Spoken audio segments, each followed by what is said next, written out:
So good afternoon, everyone. Welcome to our first ever combined MCSQI-VCSQI Database Managers Workshop. Thanks all for being here with us. Hope everybody's safe, well, not driven too crazy by the events of the week or anything. And looking forward to a productive session with everybody. In terms of our agenda today, we've got a pretty jam-packed amount of content to get through, so I won't delay us here too long, but just a couple of things to note in terms of our planning team. I'll introduce Tracy from Bon Secours in Virginia and Kim and Dawn from Maryland, who have been instrumental in helping us plan our session today. So thanks to all of you who have helped to plan the meeting, and to everyone actually who's on the call for submitting your slides and really just generating such a content-rich meeting here. In terms of Zoom, I think everybody's familiar with how this works. All the slides will be shared from this machine here. What I'll do is I'll pass you all remote control for your sections. And if we can't get the remote control to work for some reason, you should just be able to click on the window and then advance the slides from your side. But if that doesn't work, I can just advance them manually too. And so we have a number of polling slides built in, first to our sections, and then we also have some Michigan slides that we can go through as well. Those will just be kind of polls that will pop up, and then we can vote interactively and discuss the results afterwards. And we'll have some examples of those pretty soon. And finally, at 3:30 approximately, Melinda from STS will call in, and we primarily want to use that as an open Q&A session for any outstanding questions or pieces we can't resolve in the first couple hours here. Tracy or Kim or Dawn, any thoughts to share before we jump in? I'm good. This is Kim from Maryland. I just want to thank everyone for being on the call today. I know many of us are looking forward to this combined meeting. It's great that we can finally join forces and just be able to get together and just do this workshop together. I think we're all looking forward to it. Awesome, thanks, Kim. And our last piece is, feel free to use the chat box. Feel free to chime in with questions. We want this to be an interactive session too, so don't be shy. All right, so our first section, we are going to call on Tracy for a few pieces. Tracy, if you want to try to hand these off to other folks too, we can definitely do that. But I will try and give you control here. Okay. For hospitalization.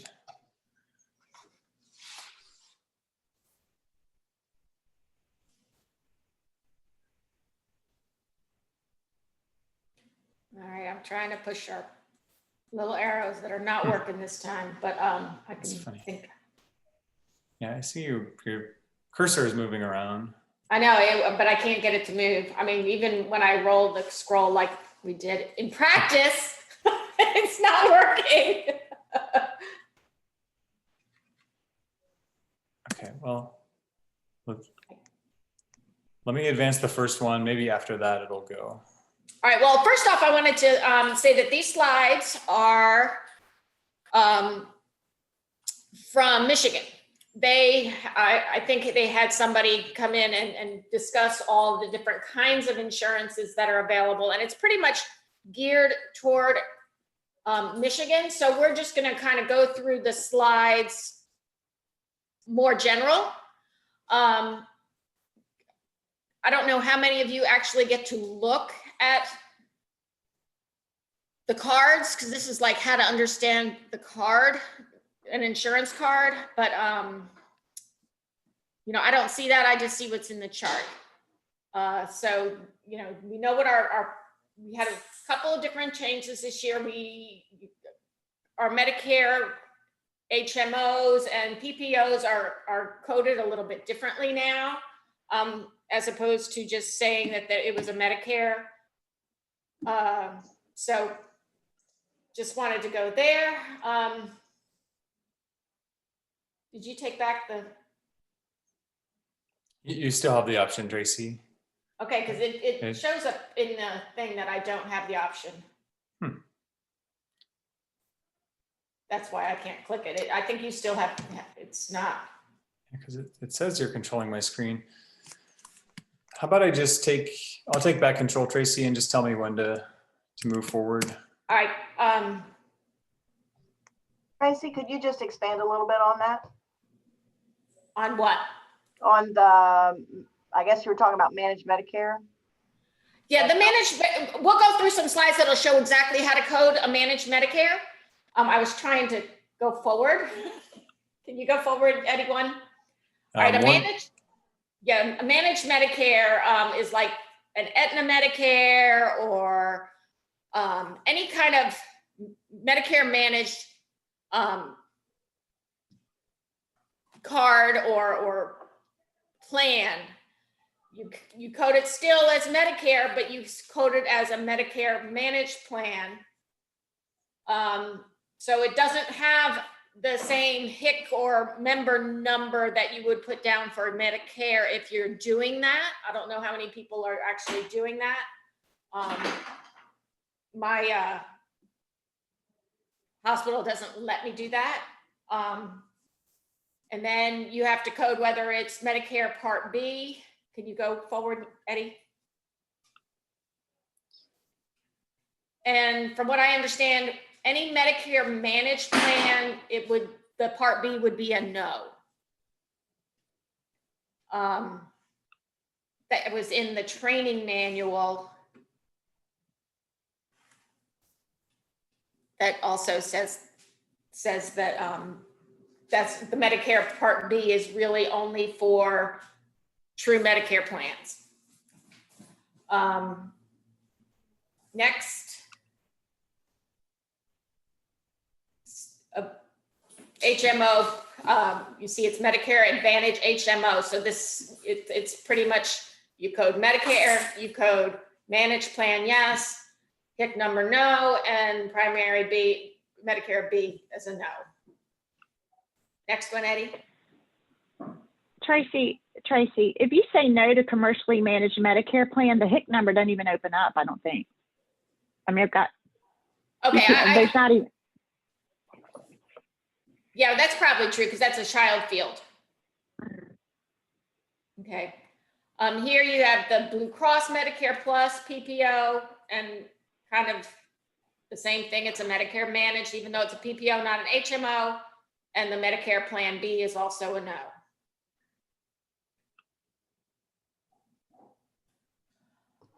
Okay. Medicare prescription PPO. Go ahead, Eddie. It's Medicare, commercially managed, no.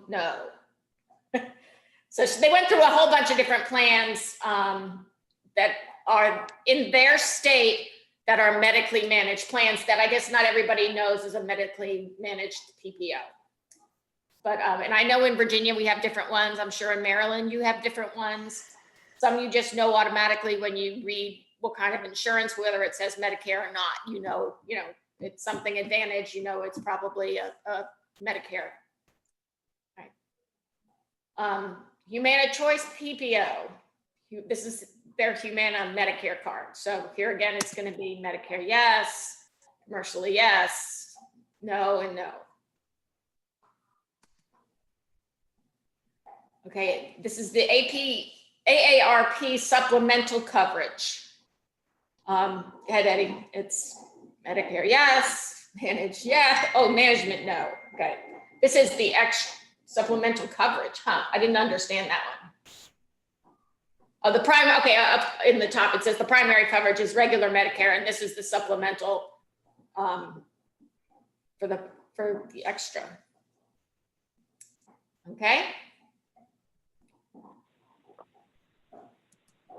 Okay. The the Medicare Part A, so that's the regular Medicare. So there, it's not commercially, it's not the commercial one. It'll have the HIC number or the member number now. It does have Part B. It says that right on the card. And then they have it in a supplemental insurance. And That's, Tracy, that's kind of contradictory to what we were taught in previous years, because this is a Medicare supplement. While it still is a managed Medicare supplement, it's still a Medicare supplement. And it was my understanding we were supposed to code that as a Medicare also. Now, they had this on the call yesterday. Melinda did this on the call yesterday. She said, even though it's a supplement, it's a Medicare supplement, it's still managed. It's who manages. Does the government management, like the CMS management, or does a private facility, a private company manage that? Well, I guess you really can't go by that, but this is exactly how she coded it yesterday on the call. Melinda did. Okay, it seems contradictory to me, because we have a Medicare option with a focus on commercially managed Medicare. So I feel like we need to challenge that. That's a commercial Medicare supplement. That's a commercial Medicare supplement. I didn't listen to the call. This is Jennifer. I didn't listen to the call yesterday, but I have been coding AARP as a commercial. Okay. Yeah. Because it's not managed by the government. right, that's how I've always done it. Okay. All right, next, Eddie. Oh. You know, when you get something like this, you don't know exactly what it is, and unless you know the insurances offhand. You know, priority 2 is a Medicare something, but the VA, CCN, Optum, I wouldn't know what that is unless I looked it up on Google. Now I look them up. I'm just telling you what Dorothy Latham told me, because I raked her over the coals. She and I went back and forth multiple times to make sure I got it right, and I thought I had it solid, and now I obviously don't. And you know, it's kind of, I guess it's in the risk model now, right? Medicare is. So you want to make sure you do get, get that right. All right, Eddie. So this one is, oh, see, I would have had to look that up to know that was military. I mean, I know what our Virginia military is. Mhm. You know, the TRICARE is Virginia military, but I would have to look that up.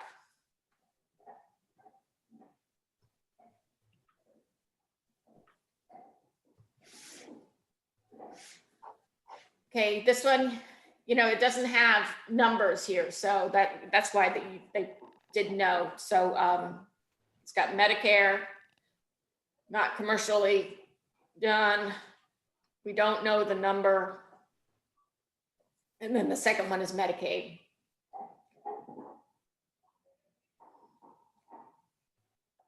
Next.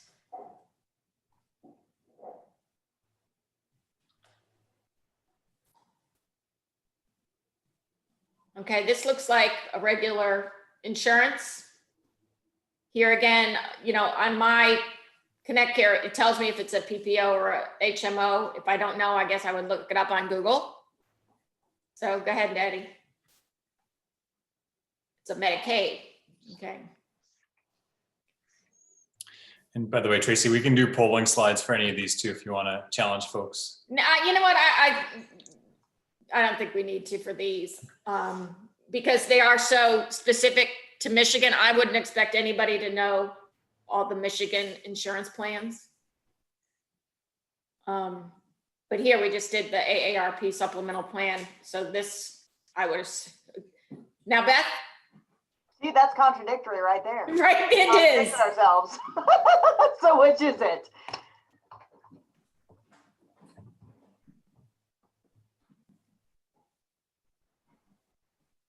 That's why okay. it's contradictory to the one previous. Well, no, you know what it is? You see two different ones. The Medicare UGS, I guess, is their regular Medicare, but you don't know if it's, any of their information.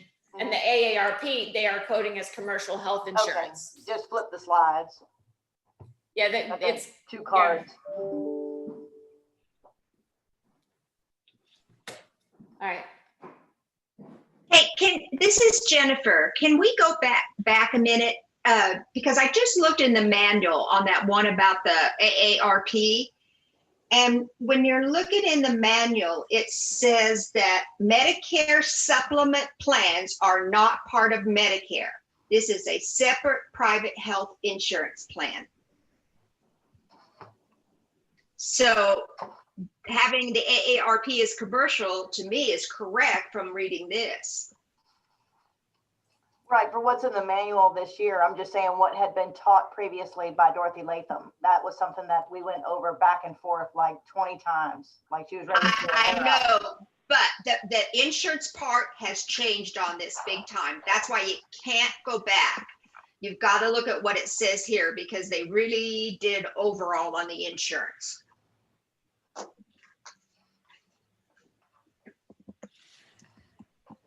And us that's been around for a while get caught in that. Next, Eddie. All right, so here it looks like it's Medicaid.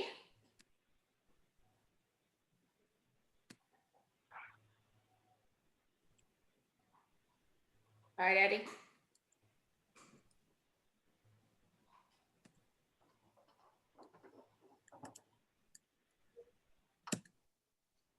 Yep, that's your typical Medicaid run plan, the BCN. This looks commercial to me because it has that PPO there.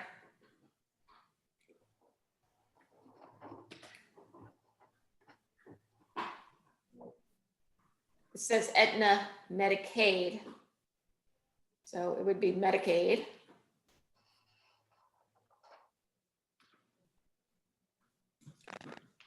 Okay, at the top it says commercial. It's a good giveaway.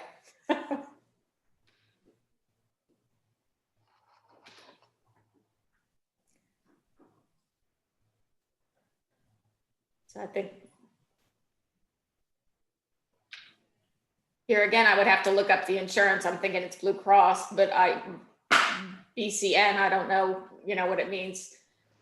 That's why, does everybody get assistance with their health insurance? Is it in their chart a little bit better than just a card or something like this? I have both. It tells what it is, whether it's Medicare, Medicaid, HMO, TRICARE, and then we also can view the actual card that's been scanned in. Okay, yeah, that's what we have. I rarely look at the card because I hardly ever look at the card either because it's usually spelled out for me.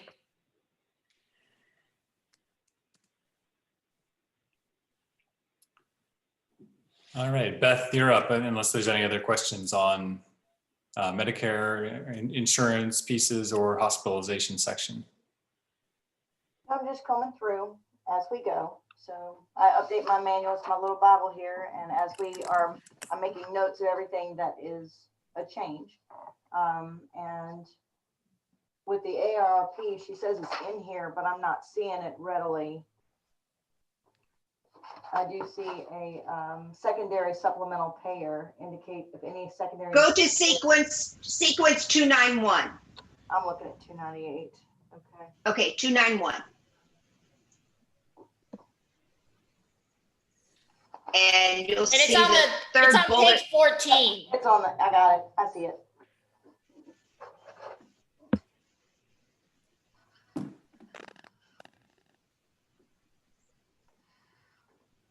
All right. So with the risk factors, where's my button to go forward? There we go.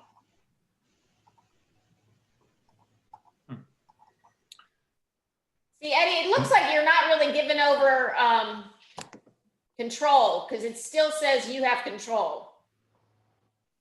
My screen says that he gave it to me, but it's not working. Yeah, I mean, over in the participant area where it says what rights everybody has, it shows Eddie's still in control. Oh, okay. That's funny because you're moving my mouse, but I I'm apologize. I don't know why. Can you go down to share screen at the bottom, where you can share your end screen? Like let you take it away from him. under share screen. I tried to do that too and it didn't work. I got you. So yeah, I mean, I can give you all the screen if that would be better. Beth, do you have your slides on your own local machine? I do.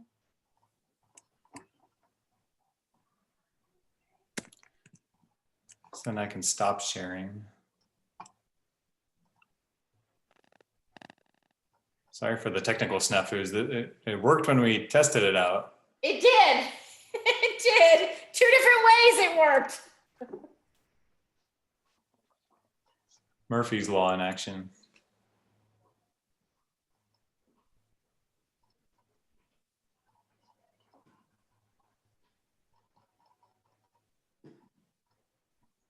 And if you want, Beth, I can show them from my side and advance them too.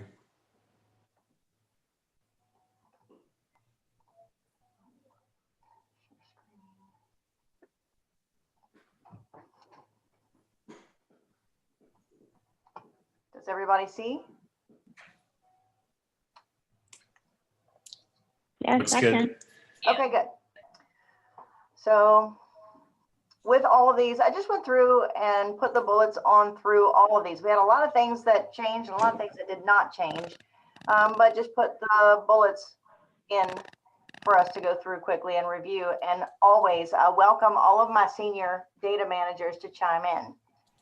Height and weight I put together, and each one of these things I put in what their sequence numbers are. Primary source for height and weight should be in the anesthesia record. And then we can use EMR documentation if it's not listed there. And it actually said in the data manual, we could use anything else in the record. BMI is a system calculated function, but it does populate in. Family history for coronary artery disease is supposed to be specifically for direct relatives, parents, siblings, children, and it has to be specific to an age. We cannot use age generalities. So for males less than 55, females less than 65. Half siblings are not documented, adopted, are coded as unknown. Diabetes, either a diagnosis of diabetes or an A1C greater than or equal to 6.5. Include patients who have had diabetes or include patients who had diabetes, but then had a pancreatic transplant. They're still coded as yes. Diabetic control per documentation. Insulin, oral, sub-Q, other, diet, none, or unknown. If pancreatic transplant here, code other. Renal failure includes both peritoneal and hemodialysis. Count CVVH and CVVHD and continuous or CCRRT as dialysis. Code no if only ultrafiltration is documented.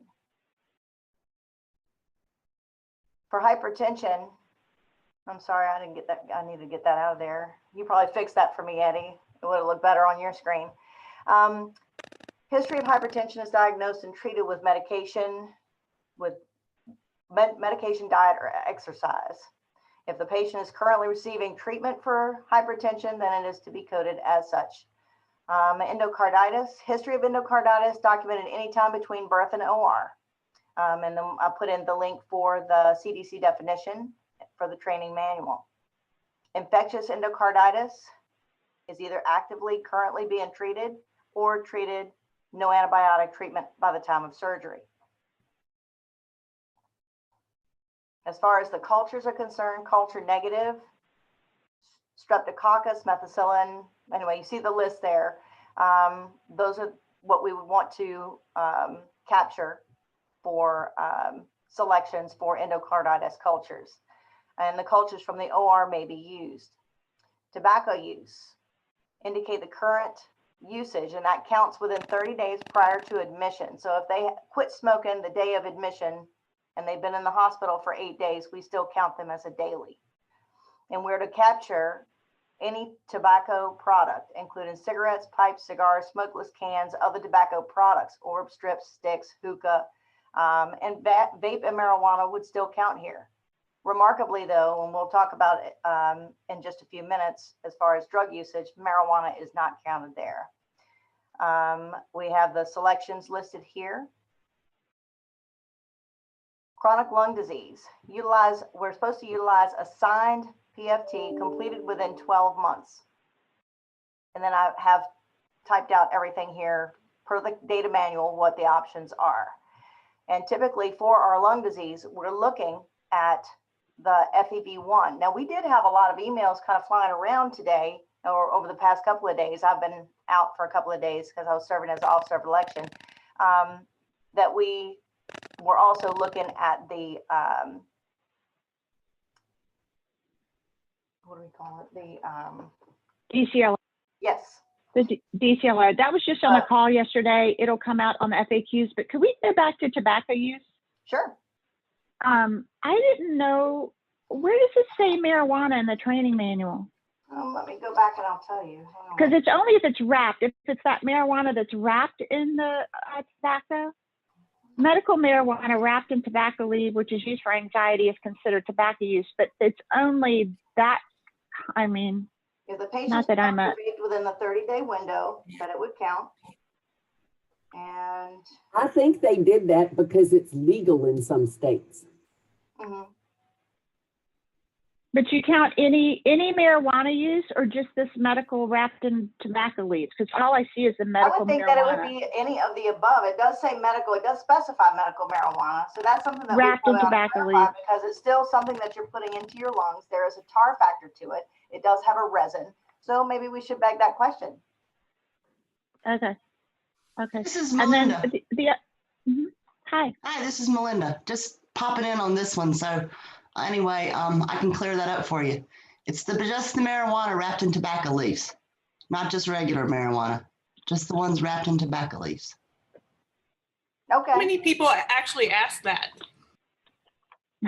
Yeah, that's going to be my question. I mean, all we might be told is medical marijuana. I've never seen wrapped in tobacco leaves. So if they say medical marijuana, do we assume it's wrapped in tobacco leaves? Is all medical marijuana wrapped in tobacco? No, this is No. a special kind. It's a special kind, and Okay. you'll see it. And that was brought up on a core call, I don't know, sometime last year. We were seeing more questions like that. So we took that to the surgeons, and if it's wrapped in tobacco leaves, yep, it's considered tobacco use. Well, do they not put potentially these other things in these hookahs and whatnot? That still doesn't count? If they put tobacco in hookahs, that counts. Right, but I'm saying if they put marijuana in a hookah, would that count? No, this is not about marijuana here. It's about tobacco. Right. All right, well, we will update that and moving on. We were talking about the Delcos that can also be used. We had some emails flying around about that. And then the specifics as to what type of lung disease there are. PFTs need to be within 12 months, signed by pulmonary. And if it's signed, what is their FEV, their scores for each, not to round those up. Delcos, whether they're performed or not, typically for us, it's for patients who have real severe lung disease, but typically we do mainly just FEV1s. Is that the case for other hospitals? If they do, I would agree. do them all. You do the Delco on everybody? If it's a full PFT, yeah. Yeah, same here. We pretty much do all of it for everyone. Okay, we I just do don't- a bedside, and if they warrant a full, then they'll do the Delco. That's what we do. Arterial blood it's like- gases, for those that do we have other hospitals that are doing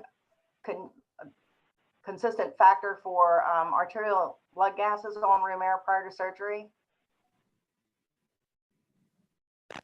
We typically do. We do almost everybody. Yep, Okay, the whole shebang. all right. For those that are yes, we're to document then the carbon dioxide level and oxygen level using numeric entries, millimeters mercury. Home oxygen, whether or not they're on it, that I think is pretty much the same. inhaled medication or oral bronchodilator therapy, Ben? Yeah. Going back to the pulmonary function test, you have that it needs to be signed by pulmonary. In the manual, it says it doesn't have to be interpreted by a pulmonologist anymore. Okay, so are you saying that it doesn't need to be signed by a physician? It does not. It says in the manual, spirometry results that have not been interpreted by a pulmonologist may be used to quantify chronic lung disease. Mm-hmm. Tracy, I'm gonna skin you for giving me this. Well, I'm sorry, I got that other thing from Michigan. I figured I would just read it on the day of, and I thought, maybe I should have looked at that a little closer. That's all right. All right, so what I'll do is just go through and just update these and we can resend them, Eddie. Where were we? Sleep apnea, ABGs. We talked about ABGs and bronchodilator therapies, and that is specific to inhale, not oral or IV. For sleep apnea, we want to capture the patients that are with home therapy, despite their frequency of use. We're not to capture anything that is questionable or suspected by family members. CPAP or BiPAP therapy is no longer a requirement to code yes. Using a screening tool, obviously that's not going to count. Formal diagnostic sleep study is what is required. Code no to sleep apnea if sleep apnea has been surgically corrected, and code yes if apnea was diagnosed in a formal diagnostic tool such as a sleep study but is not treated, and unknown if there's conflicting information. Pneumonia is to be coded for recent within 30 days of procedure, remote within, if it's greater than 30 days, and then unknown if we have some sort of antibiotic treatment with a possibility of pneumonia. Pneumonitis, inflammation of the tissue without infection is not considered pneumonia and should be coded as no. Illicit drug use within 1 year. Use of illicit drugs or abuse of controlled substances such as opioids. Within 1 year, obviously we code yes, and this is where marijuana does not get captured any longer. And then if the drug screen is positive, obviously we would code for that.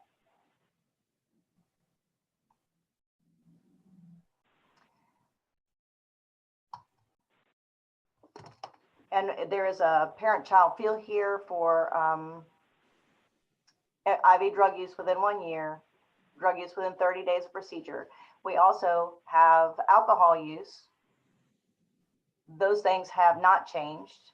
Liver disease from birth to OR. It could be of hepatitis B, hepatitis C, drug-induced hepatitis, autoimmune hepatitis, cirrhosis, portal hypertension, esophageal varices, liver transplant, or congestive hepatopathy. We are to exclude NASH in the absence of cirrhosis, liver fibrosis with recurrent ascites supported by the MELD can be coded as liver disease. The following are not coded as liver disease: hepatitis A, hepatitis E, Gilbert syndrome, fatty liver, liver cancer, and hemochromatosis alone. Hepatic sarcoidosis can be counted if other qualifying disease criteria are met. And then liver cirrhosis is there, the liver disease for child PUG class. Do you all, I guess maybe my bigger hospitals that do liver transplants, do you see documentation of the PUG class as a rule? That's not something I've seen here. Never. We do liver. Yeah, I've never We seen do liver transplant. I'll see it. Okay, okay, I don't see it either. okay, all right. Immunocompromised.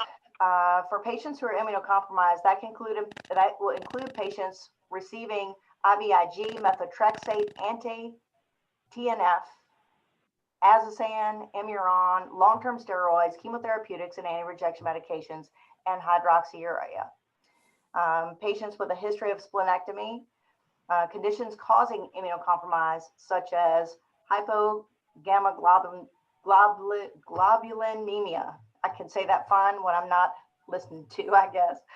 HIV infection, HGB, H disease, thalassemia, and patients with systemic lupus taking Plaquenil.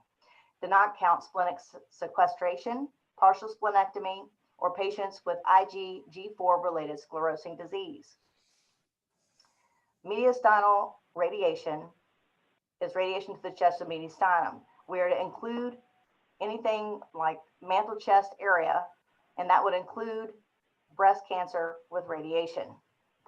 This does not include, however, brachy mesh, and we want to ensure that we're capturing cancers within 5 years. Peripheral artery disease, whether they have claudication, whether it be at rest or on exertion, amputation for arteriovascular insufficiency, vascular reconstruction, vascular bypass surgery, or percutaneous intervention to the extremities, excluding dialysis fistulas and vein stripping. Documented abdominal aortic aneurysm with or without repair, documented subclavian artery stenosis, peripheral arterial disease such as in the carotid or cerebral vascular areas or thoracic aorta are not included. PVD does not include DVT. It does not include pulmonary artery aneurysm. It does not include Raynaud's disease or ABM. Peripheral artery disease is sometimes referred to in notes as PVD or peripheral vascular disease, which can include disease of either the peripheral veins or the peripheral arteries. Code only the arterial disease. Unresponsive state within 24 hours of surgery. That's a yes, no question. Sudden loss of consciousness for syncope, loss of postural tone within a year, as reported by the patient. And this can also happen on the table for somebody if they're supine. Near syncope does not count and should be counted as no. Cardiac arrest with resuscitation is not considered syncope. For cerebrovascular disease, we're to code for stroke and TIA. Typically, those are within a time frame. Non-invasive or arterial imaging testing noting greater than or equal to 50% stenosis of any of the major extracranial or intracranial vessels to the brain. Vertebral artery and internal artery and intracranial consistent with atherosclerotic with documentation and presence as CVD. The external artery is excluded. External carotid is excluded. So anything that is greater than 50%. And then we select obviously right or left or both as it applies. CVD prior to carotid surgery includes the internal carotid aneurysm, the internal carotid artery aneurysm coils, and any angioplasty. The labs are all going to be prior to arrival for these patients. Lab values are supposed to be collected within 30 days. Do not use labs greater than 30 days prior to surgery, except as noted. And that would be like our A1C and so forth. Include point of care results as well. We're not to round up. And then I went through the total albumin.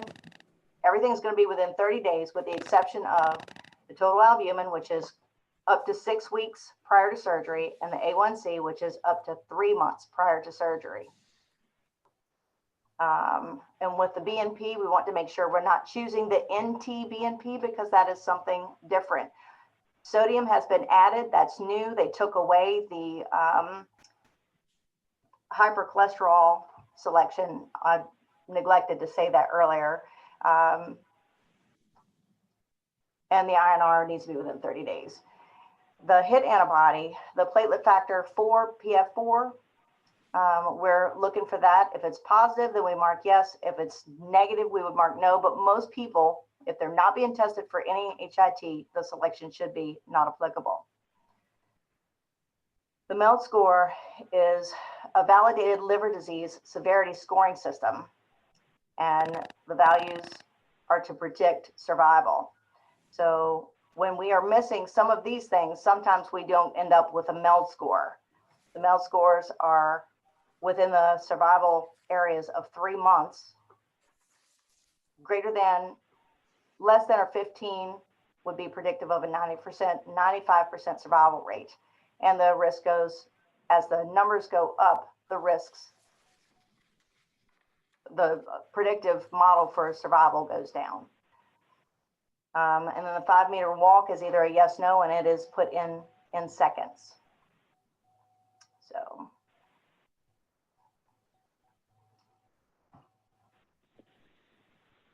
Beth, I have a question. Shoot. And I think it might be in the training manual, but if so, you have a patient that COPD is written all over their chart, they take multiple inhalers at home, but their FEV1 is 82. We still say yes to mild COPD. We can still say that based on the bronchodilator alone, because it's an or condition. I don't know if, right? I think I've asked this That's before. what I understood. That is my understanding. Okay, great. Thank you. Hi, Beth. I have a question too. On the diabetes control, is the therapies, is there a hierarchy on what we choose for patients that are on dual therapies? If the patient is on insulin as well as oral, I have been coding insulin. What did my senior data manager say? I think that's right. Use the the strongest therapy. Yeah, that's right. I can't remember the wording, but it definitely says something about like the highest level of Right. therapy. Yeah. It says the most aggressive therapy. Yeah. So if they're on insulin and then the newer injectables, what is, I don't know what the hierarchy, I mean, I don't know what the higher therapy is on that. I would still say insulin personally. Insulin, I don't know if Melinda's on the call. Yes, I'm listening and working at the same time. Yeah, insulin. Okay, that's what I've been doing.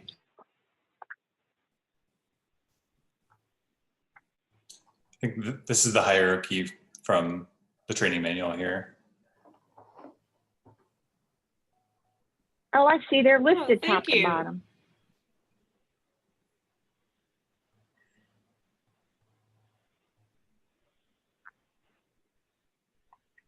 Sorry, Beth, didn't mean to take that away No, from you. you're fine. Go ahead, because we're done unless there are other questions.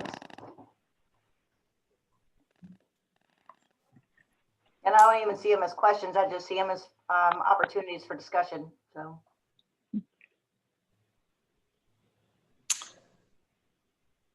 All right, well, thank you so much, Beth. Next up, we are back to Tracy for previous interventions. Okay, I'm not ready for that yet, Eddie. Oh. Sorry. Okay. Since I had to do 5 sections, I did not go definition by definition. I had to do some work this week. So I just put my questions on the slides. But for previous cardiac interventions, not a whole lot has changed. You know, we still code whether there's a previous CABG or a previous valve procedure, still coding. You know, there's some extra options for the valve procedures with the newer and newer surgeries that have been going on. Everything you can possibly think of is listed under the valve procedures. And you can list numerous ones if they had a couple of repairs before they had a replacement, you know, you put them all in there. It doesn't matter what order you put them in. For previous PCI, here again, any attempt that includes a wire, and not just a wire to put in the catheters, you know, the guide catheters, but a wire for the PCI counts as a PCI, whether they could get a balloon down there or they could get the wire down past the blockage. It counts as an attempted PCI.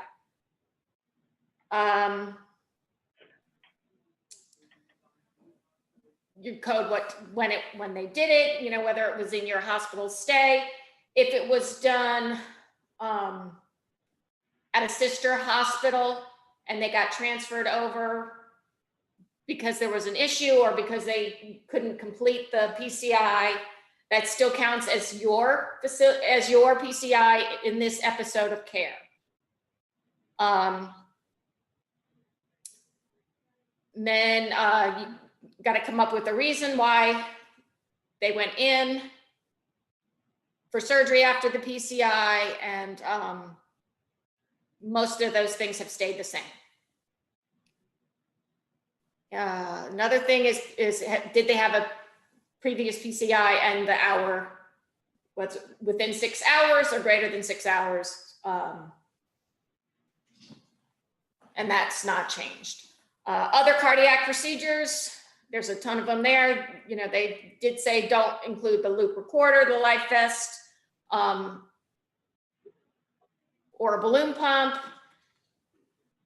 But just about everything else, an ablation, a cardioversion, pacemaker, ICD, all of that is listed. And you know, it's all listed there and you'd be able to find what you need. And it has a list for quite a few. So, and here again, it doesn't have to be chronological. All right, so now we can go to the question, Eddie. I used the same scenario for all the sections that I did, so we don't have to read it every time if we just read it the first time. Mr. X, a 76-year-old gentleman with severe mitral regurgitation. He had exertional symptoms and had an echo finding of dilation of the cardiac chambers. Ejection fraction is preserved in the setting of severe regurgitation. Procedure for repair and or replacement of the mitral valve were discussed in detail. Closure of the PFO and ligation of the left atrial appendage for a pre-op atrial flutter with ablation were also discussed. Patient was in normal sinus rhythm entering the OR.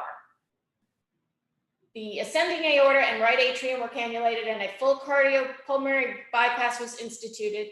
The aorta was cross-clamped and antegrade and retrograde cardioplasia was administered.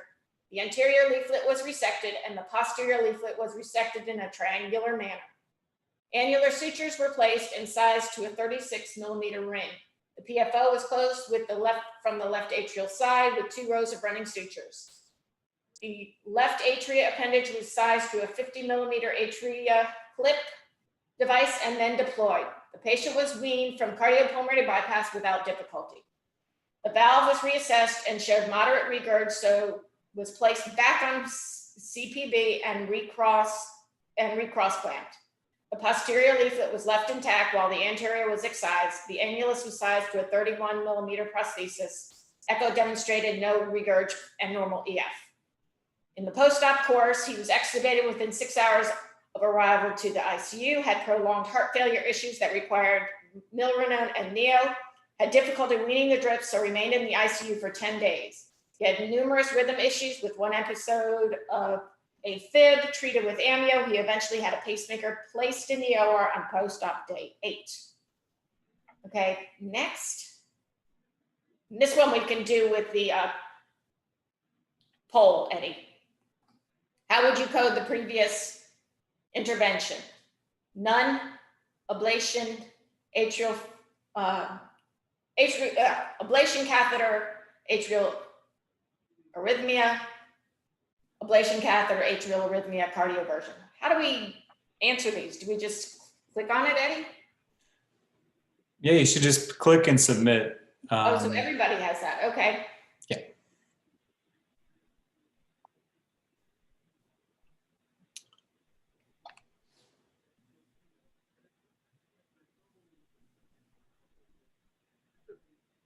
So where do I see the results? So we've got 9 votes right now. 10. Okay, a few more seconds. Final answers.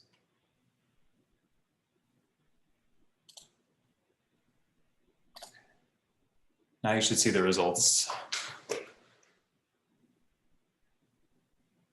Okay, and it's none.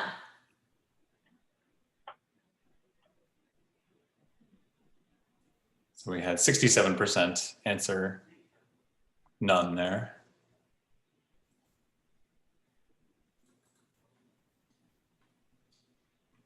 Okay, next section. All right, next up is Ronnie from Peninsula.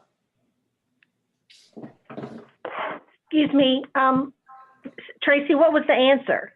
None. Okay, I must have missed that. Thanks, sorry.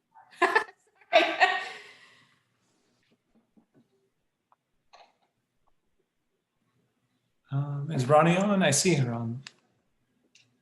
She might be muted. Maybe she's.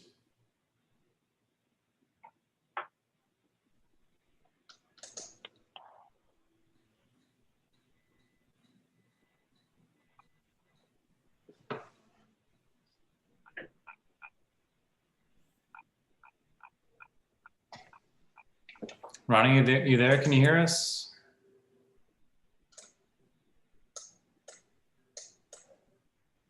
I've put in a request for Ronnie to unmute.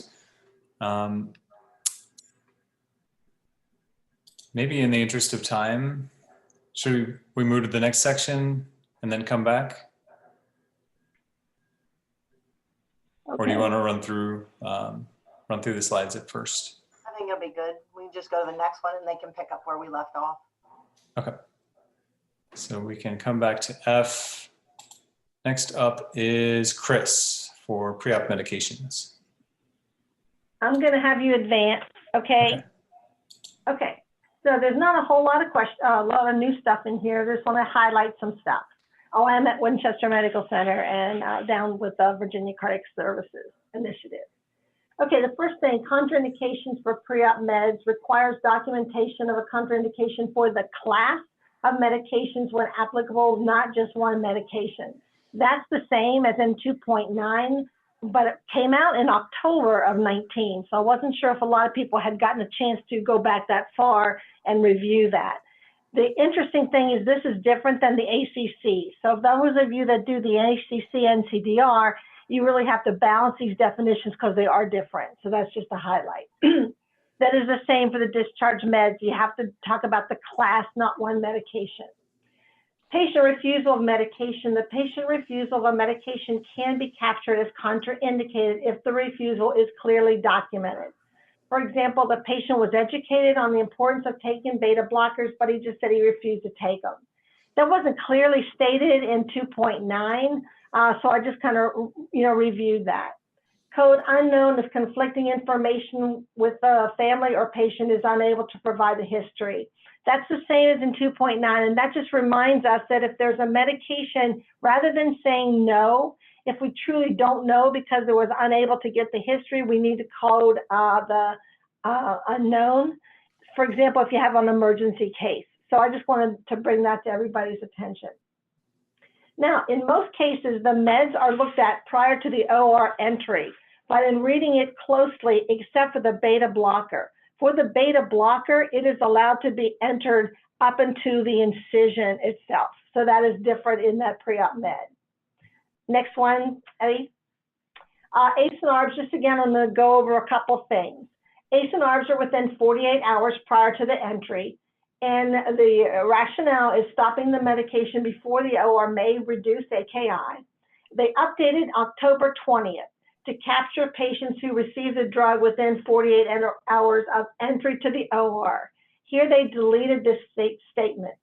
Deleted those who were prescribed to take the medications on a regular schedule and presumed to be at a therapeutic level. That existed in 2.9. It was deleted in October of 2020. So we can no longer just figure out that the patient's therapeutic. So say they stopped it 3 days before, but they've been taking it forever, and we're assuming they're therapeutic. That is not allowed to be recognized. It has to be within 48 hours. You can mark if held if it's due to clearly documented parameters, for example, the blood pressure or heart rate. In 2.9, it wasn't addressed in the ACE and ARB section, but it has always been there in the beta blocker section. So for example, if the doc says, hold the lisinopril if the blood pressure is less than 90, and you see that the blood pressure is 85, you can then say that the ACE-ARB was documented to be contraindicated. Next. Probably already remember that MULTAG is still considered to be coded as AMEO. That was the same in 2.9. And if there is a single dose for the amnio, we do not count it. That's the same as in 2.9. And again, just to remind you that the beta blocker can be given within 24 hours of the incision, but that came out late in 2.9. It came out in the FAQ of 1219. And you are supposed to code no if the status is emergent or emergent salvage. Guys, I never did this before. I mean, I just coded the beta blocker wasn't given, but I thought that it would be pulled out if the case was emergent or emergent salvage. So I really didn't know that they actually wanted you to code that by itself. Hey, this is Melinda. Anti-anginal, I'm sorry. This is Melinda. Can I chime in? That's Sure. not. We do want you to code no, and it will be taken out on the back end. I'm not sure if that needs to be clarified. I think that's what I put on the paper, Melinda. Maybe I wasn't clear in talking, but I actually wrote to code no if the status was emergent or emergent salvage. Right. That is what the, if you like the patient doesn't get a beta blocker, right. If that patient is emergent or emergent salvage, if you code no, it's no big deal because those patients are pulled out. Okay, so it doesn't matter. So it's no big deal. I kind of thought, I'm sorry, go ahead. Answering no, just put no down, and on the back end, those get taken out of the metric. Okay, thank you. Capturing anti-anginals, calcium channel blockers, long-acting nitrates, or Renexa. And again, if this patient has to be on them greater than 2 weeks, if this was stopped prior to the OR, if the patient was on it for long-term, we are to capture that it was given. That was an update in 2.9, came out in September of 19. In October of 2020, you do not code one-time boluses for nitrate as for nitroglycerin as IV nitrate. And that was just specified out there in that training manual.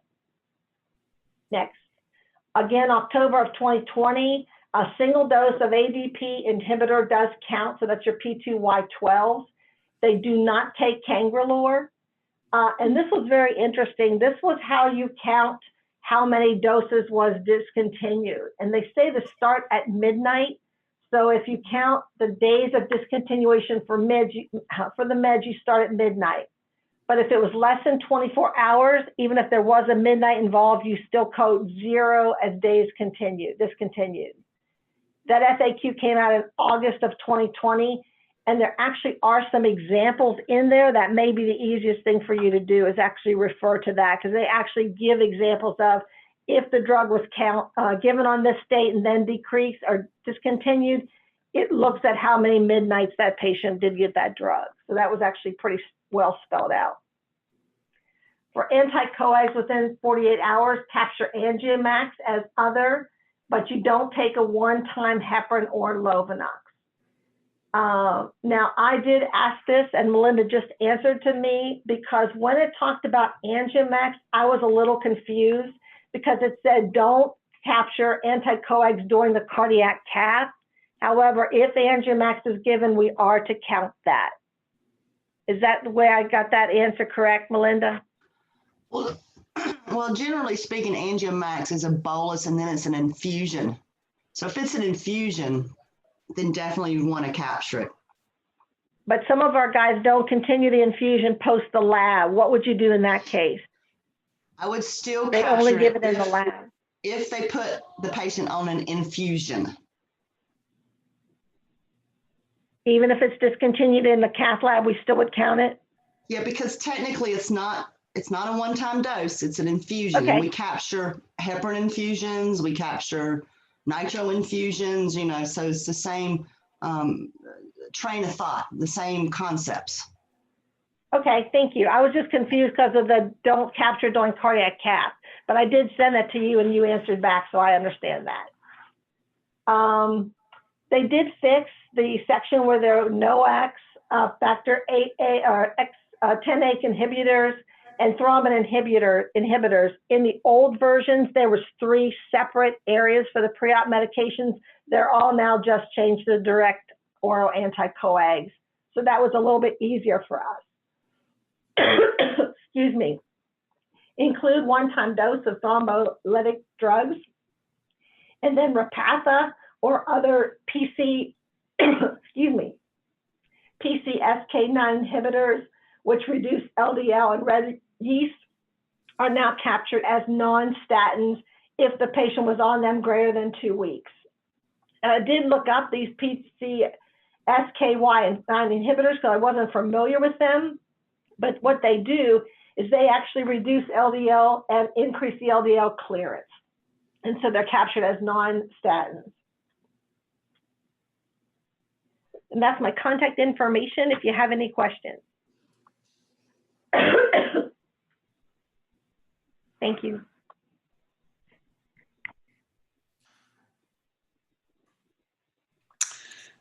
All right, next up we have Kim at Sinai Hospital.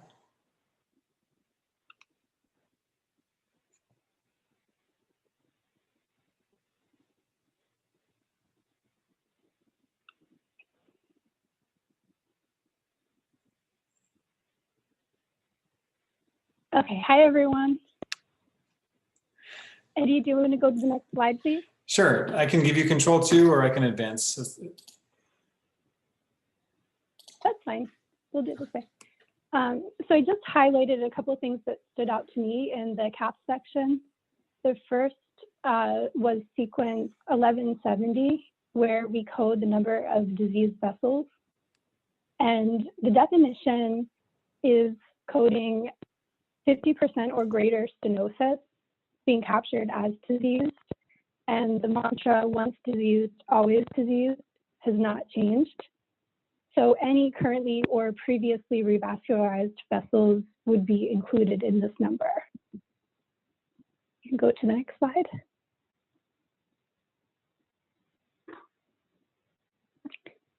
And then there were a couple of changes when we changed versions, which changed how we code stenosis. And the first was that we're coding vessel distributions.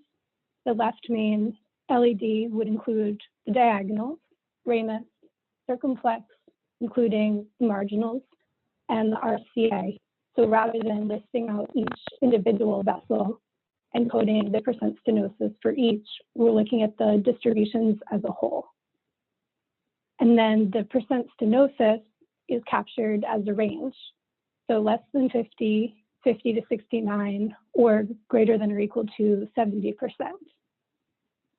We're also selecting all locations of stenosis, whether it's in the native artery, a graft, or a stent. And Melinda's done a really good job of explaining that the focus is on current impedance of blood flow to the myocardium. So we're really looking at ischemia that's affecting the current procedure, not previous revascularization that is still patent. We can go to the next slide. There's been a couple manual updates. Back in October, we had clarification on patients with previous CABG surgery. So if grafts remain patent, then the disease in the native vessels would not be considered as stenosis. So you would be saying no to greater than or equal to 50% stenosis in vessels that are bypassed. The goal is to capture new disease of vessels supplying blood to the myocardium, and specifically looking at stenosis of vessels that are not bypassed, stenosis in the bypassed graft itself, or stenosis in a native artery with a graft that may be obstructing flow to the myocardium. Okay, go ahead. There were several examples that were provided in the manual. So I literally copied and pasted these two examples. The first is a patient with a prior CABG. All of the bypassed grafts are patent, and there is no new obstructive disease. So in this case, no stenosis would be captured. We would say no to stenosis being greater than or equal to 50%. But they would still have 3 vessel disease though, right? Yep. Exactly, right. Okay. So it's always captured as diseased, but for stenosis, where there's no new stenosis to capture. And then the second example is a patient with prior cabbage times 2. The bypass graft remain patent, but there is new disease. In this case, it's an OM1 that was not previously bypassed that now has 95% stenosis. So in this case, you don't have stenosis in the previously bypassed areas, but you have the new stenosis to code. So for the circumflex distribution, we would code greater than 70% stenosis. But again, the bypassed areas would count for disease, just not stenosis, because the grafts remain patent in this example.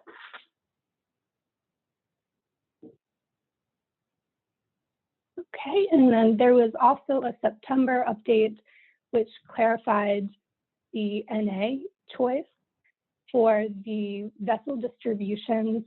We now have the option to choose NA if there is no vessel anatomically, such as if the patient doesn't have a remus, or if there are situations where the documentation is not provided.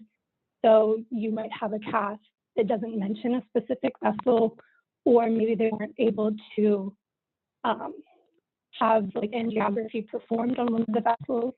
So in that case, you can code NA. Okay, we go to the next. So then we have a case scenario, and this patient presented with chest pain and ruled in for an NSTEMI. He has a history of a previous stent to the proximal LAD, as well as a cabbage times 2, a lima to the mid to distal LAD, and SVG to the diagonal. Previously, the patient had restenosis of the bypass graft, and that graft was stented. Then on the current admission, we have from the path report, the left mean is 30% stenosed. The LAD is occluded proximally. Distally, there is no significant stenosis. The circumflex has 40 to 50% stenosis. The OM1, 30%, OM2, 40%. RCA, 99%, and it's the dominant vessel. We have for the graft, the lima to LAD is patent, but there is the 80% instant restenosis within the bypass graft.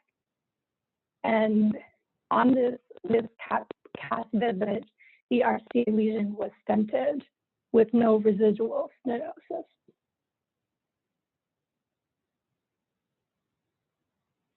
So the question is, how many vessels are considered diseased? Is it none, 1, 2, or 3?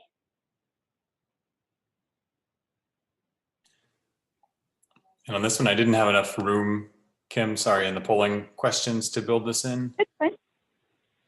That's fine. But if people want to answer verbally or someone wants to take a stab at it. I think it's 2, because the LAD has been sick and the RCA was stented and the circ area was okay. It looked like everything was less than 50 in the circ and the OM area. Yep.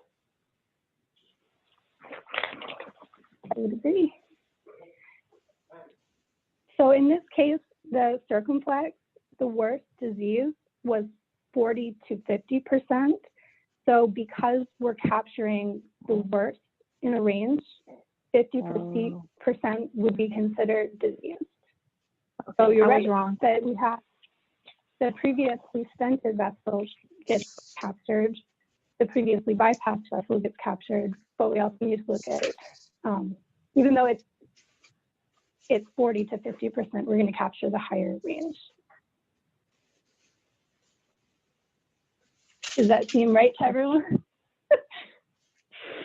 Yeah, that seems right. I didn't catch the 50. You know, I think that's what I didn't, right. You know. I know there are a lot of numbers that I listed. So. No. It's good.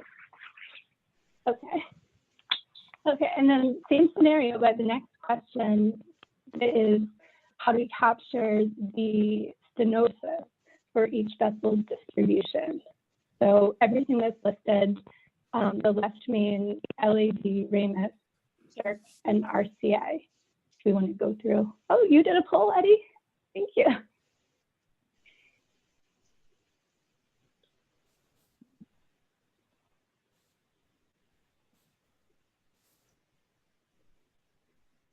Remember that one. Ramus is.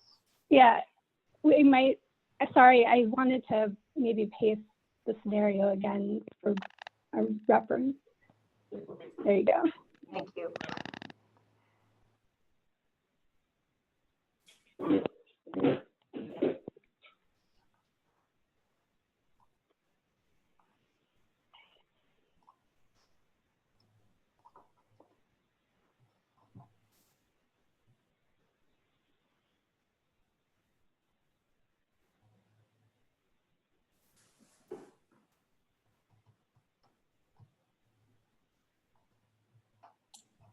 We've got 7 votes that are in. We'll give it another 15 seconds.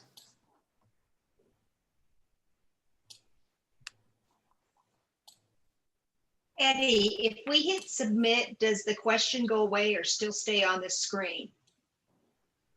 It goes away. Yeah, it'll go away, and Okay. then when I present the poll, you'll see that everybody's responses. All right, I filled mine out and he keep hitting submit and it doesn't go anywhere. You may need to scroll down. There might be other questions. Yeah, did you fill in everything, Jennifer? No.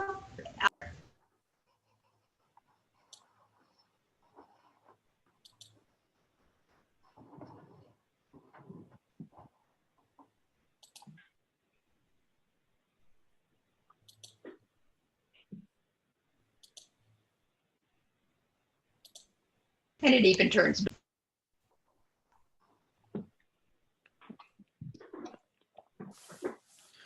All right, I see 16 responses. That's 17, that's over half. So let's share the results.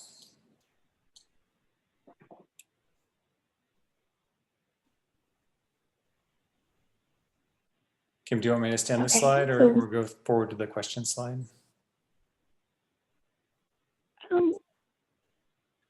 I guess we can go forward and kind of compare. So most people said the left main is not greater than or equal to 50. And do you want to go forward one more? There we go. There we go. We can compare. Then for the LAD, almost everyone said yes, it's greater than or equal to 50. We had some people choose no to Ramus and other people said NA. And it wasn't mentioned in the report that the patient had a Ramus. So that's the case where we would put NA. And then for the CIRC, most people put greater than or equal to 50 as yes. And RCA, we're a little bit more divided here, greater than or equal to 50. Most people said yes. But in this case, the RCA was stented during the visit to the cath right before surgery. So there was no residual stenosis. So that actually doesn't get captured as stenosis. It would be captured as disease, but not stenosed. So can we go back to the LAD? Is the LAD disease because of that diagonal? Because the lima is patent, right? So the lima to the LAD is patent, but then you've got something else on that distribution that was greater than 50? Yeah, it was the diag. Right. Okay. The graft to the diag was stenosed. Oh, okay. All right. Sorry. I have short-term memory deficit. All right. Thank you. No, okay. And right, you had a good point though, that you just have to think of disease as different from stenosis. So consider them separate. So you're evaluating, was it ever diseased? And then what is the current stenosis? Mhm. Okay.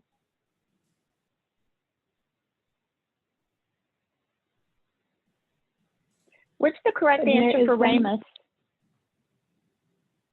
So Or I would NA, put sorry. NA in that case, Yeah. because it wasn't That's even what I do. listed. It didn't, the physician didn't mention that there was a Ramus.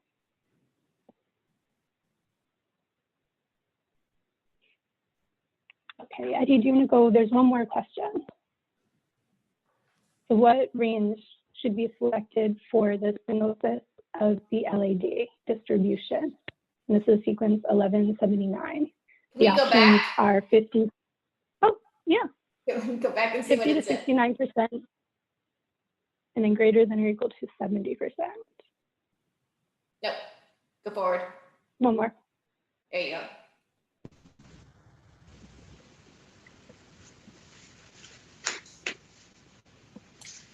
On this one, I didn't build in a polling slide either.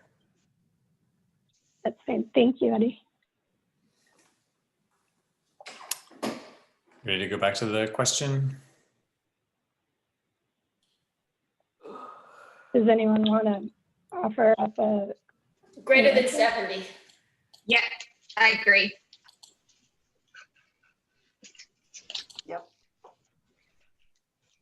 Great. We had the instant restenosis within the D1 bypass graft. So you would put restenosis stent, restenosis graft for where it is, correct? Yeah, You put Eddie, both. go one more slide, please. Oh, did I And you jump just answered that ahead? question. Sorry. Didn't mean to jump ahead. That exactly where your mind went was exactly right. So so we would choose all that apply, and in that scenario, you're looking at the stenosis inside a graft, so both of those would get captured. Eddie, do you want to advance, I think, 2 slides now to show those highlighted? One more. There we go. So in the manual, there is a statement that says, if more than one location is applicable, choose all that apply for any equal, or greater than 50% stenosis. And then for stenotic stents within grafts, capture both the graft and the stent. And it's a select all that apply, so you're allowed to choose as many as are appropriate.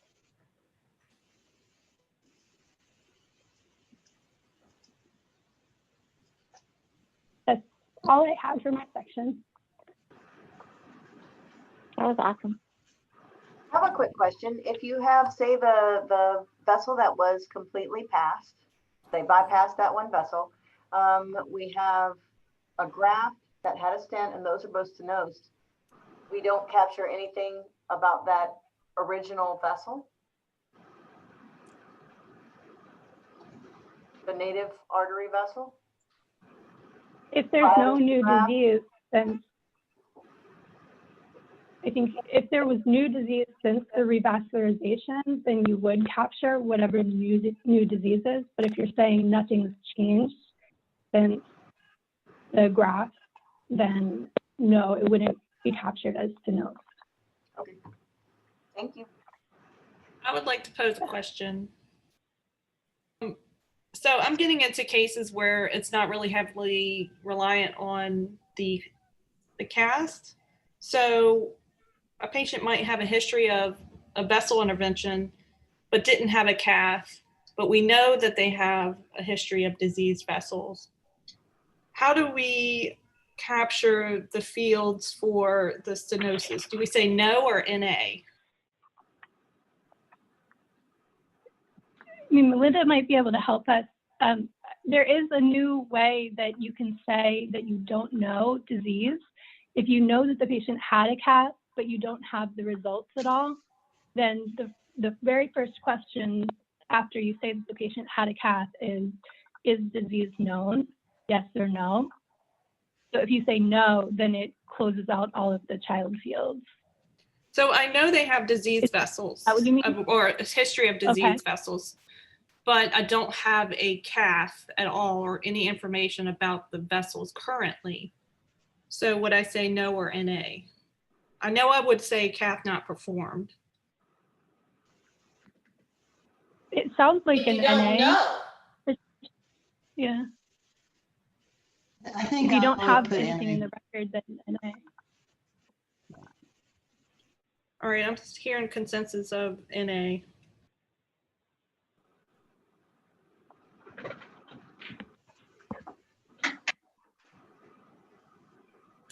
Before we move forward, I noticed Ronnie is unmuted. Ronnie, do you want to go back to your section?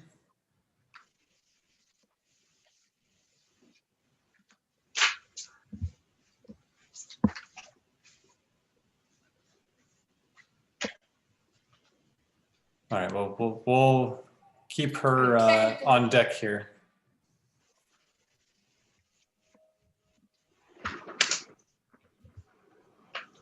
Okay, next up is Gail, Wilma, and Dana from MedStar in Baltimore. Hi, we are presenting the ECHO portion for today. Basically, all the information is from the training manual. A few slides are also from Melinda and Dr. Whitman's AQO presentation. Wilma will start, and then she'll start with an ECHO scenario. So go ahead, Wilma, and will you please control Eddie? Sure thing. Hi, can you hear me okay? Yep. Okay, so we started with the scenario in the ECHO portion. We're going to delve into it a little bit more after we get through the scenario. You're reviewing your chart, and a patient has a 2D echo performed June of 2019, and you have your EF, and I'm not going to go through all the parameters. You know, you have your diastolic dimension, systolic dimension, your valve. For some reason, a repeat echo was done on the 30th of 2019. The patient had presented, as you're reviewing the chart, on the 1st of October 2020. Eddie, if you wouldn't mind advancing to the next slide, please.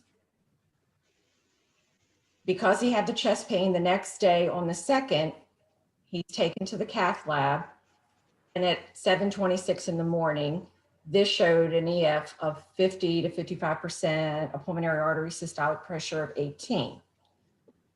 Later in the day, he had a 2D echo performed at 14:25. The EF was 45 to 50%. And again, we have our parameters. He's scheduled for a cabbage on the 3rd of October and goes into the OR at 07:07 in the morning. Advance for me, Eddie, please. So we're deciding here as we're reviewing all our tests, our echoes and the cardiac cath, which echo do you use and what data do you abstract? You could advance again.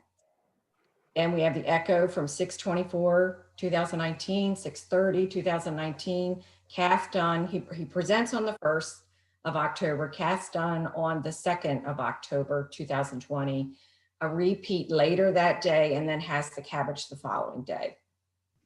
Advance again, Eddie, please. Okay, so the cath was done.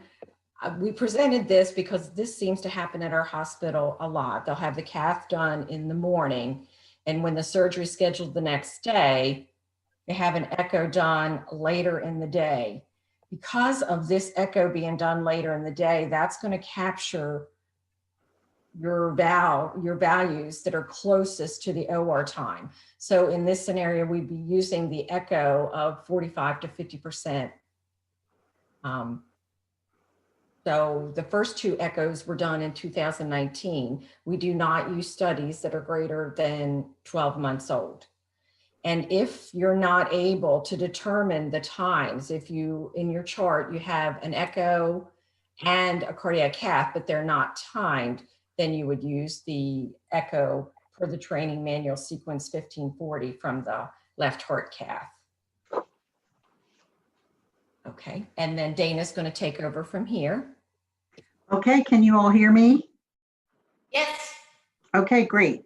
All right, so now we're going to talk about the priority for coding.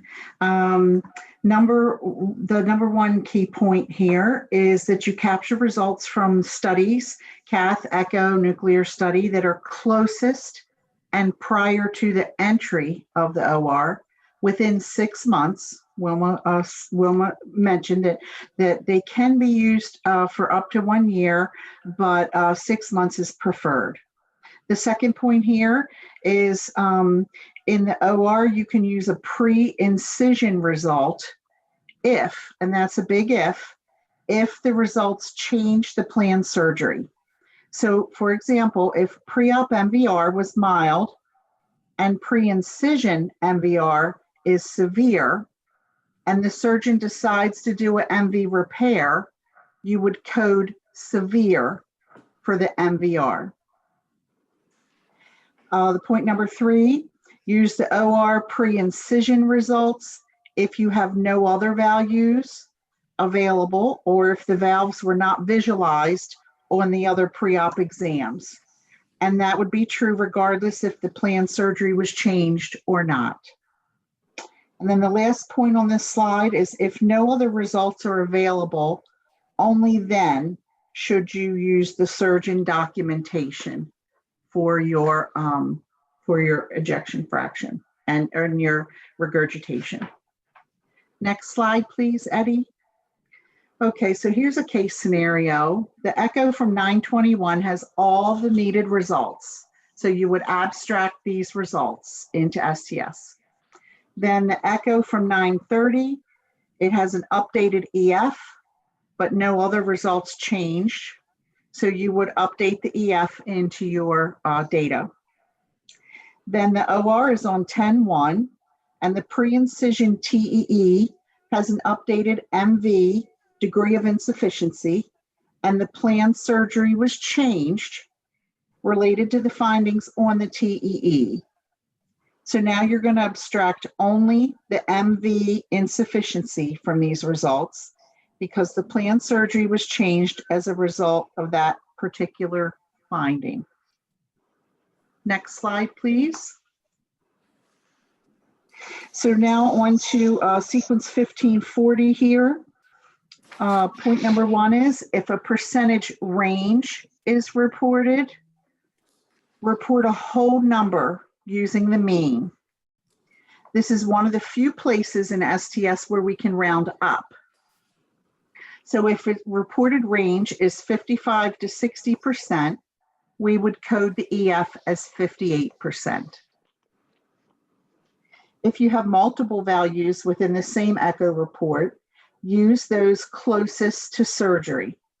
So if under left ventricular EF 35% and under impression, LVEF is 35 to 40%, you would use the final impression, the conclusion summary, same thing, from the reading physician.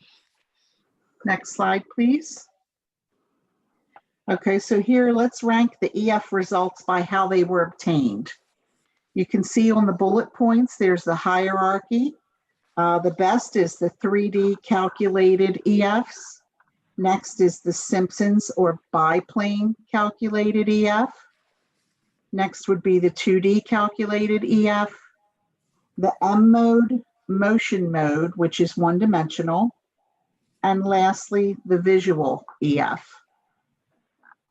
So that's the hierarchy of preference of how you would code in if you have multiple numbers to choose from here.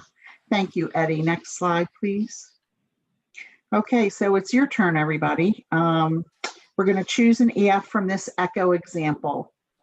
Number 1, your final impression says left ventricle LVEF is 40 to 45% millimeters. There's a fraction calculated by 3D imaging, which is 47%. And then there's a final impression LVEF of 40 to 45%, which was M mode or one-dimensional, and it says the EF is 40 to 45%. So if you want to take a minute and look at this and think about the hierarchy rules we just saw as to how the EF was calculated, which one would you choose? And this is going to be repeated on the next slide, please, Eddie. You'll see it's the same slide we just reviewed, and in red there, you'll see that we have two choices, an EF of 47%, or number two, an EF of 43%. And based on the precedence of the 3D mode being the best number to code, we're going to use 47%. What would happen if you had a 3D code that was, sorry, I'm breaking up. We can hear you. Oh, okay, good. If your 3D was older, would you, and the M mode was newer, would you still take the M mode because that's closer to surgery? That's going to be a question to answer. What did you say, Gail? Well, ask Melinda. That way I won't mix you up. This is Melinda. So the priority of the modes only comes into place when you're looking at the same echo and you've got different modes.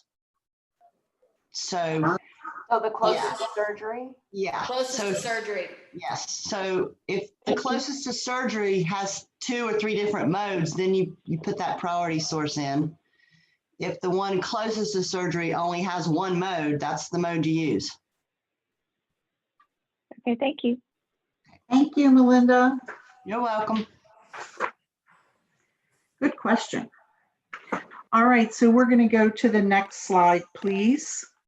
And we're going to look at sequence 1540, another example from the echo. The final impression, the LVEF was 52% by biplane method of discs, and the visual estimate of the EF was the range of 45 to 50. So are we going to code 52% or 48%? 52. Oh, he put in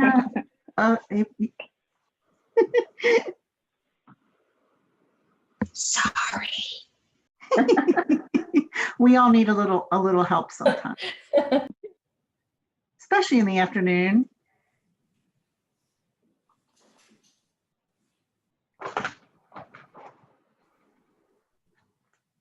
Yay.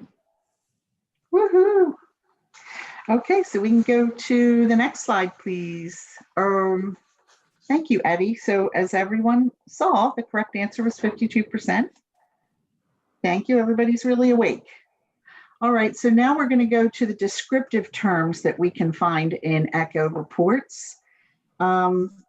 And if your measurement is given, use that. So if your report says specifically 60 to 70%, you would of course captures the mean 65.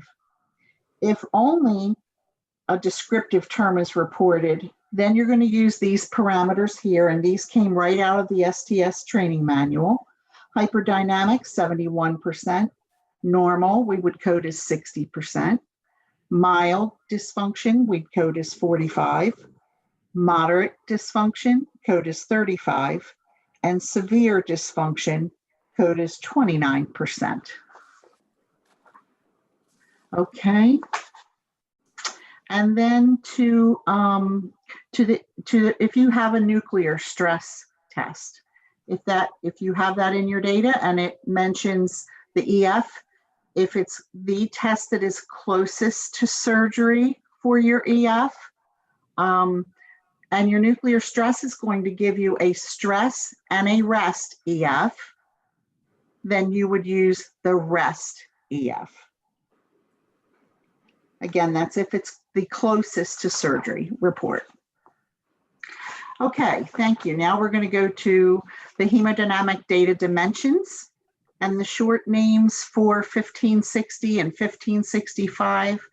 The LVESD systolic and the LVEDD the diastolic. So these dimensions may be displayed on the echo. You want to refer to your echo department if you're unclear which measurement is your LVSD, captured in 1560, or your LVDD, captured in 1565. And then we have listed here some of the different things options that you might see in your reports. And just a reminder at the bottom, we must report our number in millimeters. So if our echo report is in centimeters, we need to multiply that number by 10 to convert it to millimeters. Okay, next we're on to 1570, talking about the PASP, and these are the rules that apply here. If your range is 30 to 35 millimeters of mercury, you're going to code in the highest value, which would be 35. If you don't have a PASP available, it's acceptable to code the peak RV systolic pressure, RVSP. RVSP and PASP will be the same if there's no pulmonary valve disease or left ventricular outflow obstruction.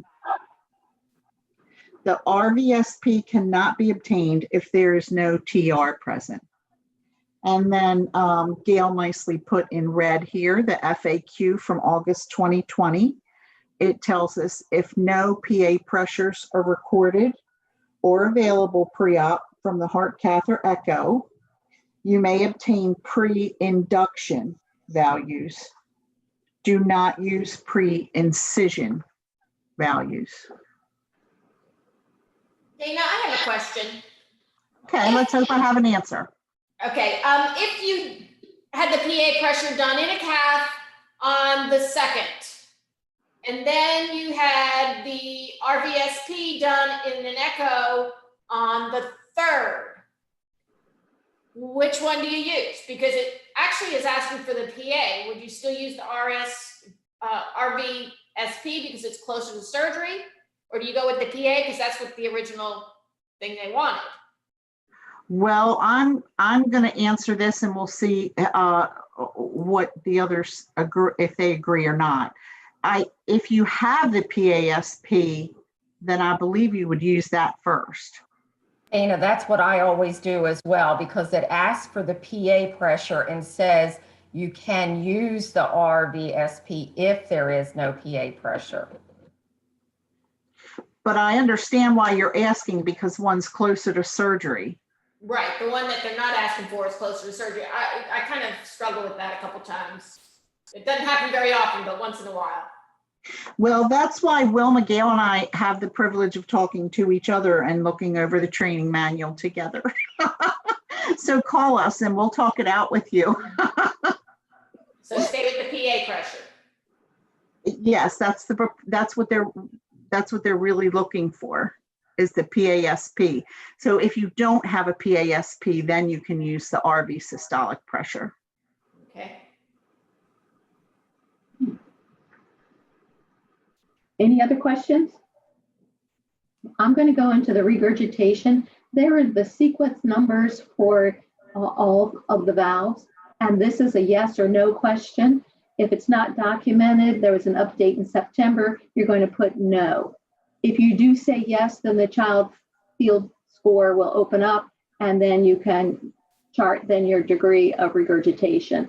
If no severity is mentioned, you're going to mark not documented. Next slide. If the echo reports these terms, then you're going to be coding no. If the echo says no significant regurg or physiological insufficiency, again, you'll code no. Now let's say that the same echo says that the AV has 2+ regurg. You can code mild only if you have a hospital protocol. If you don't have a hospital protocol, you have to chart not documented. So if you have a protocol, make sure you have it available if you get audited. Next slide. On the collection form itself, there's mild, moderate, severe. So if it's documented trace or minimal stenosis, you're going to code no. If given a range or a choice, you're going to choose the highest severity, and sclerosis does not mean stenosis. Next slide. Sequences there are listed. Again, it's a yes, no for stenosis. Again, if you say yes, the child field will open up. Again, if no severity is mentioned, you're going to mark not documented. Next. I have a question. Yeah. If go back one more slide, please, and thank you. If they don't want you to document trace and then say, oh no, I'm sorry. I'm on the wrong, I was thinking a regurg. My bad. That's okay. It's all good.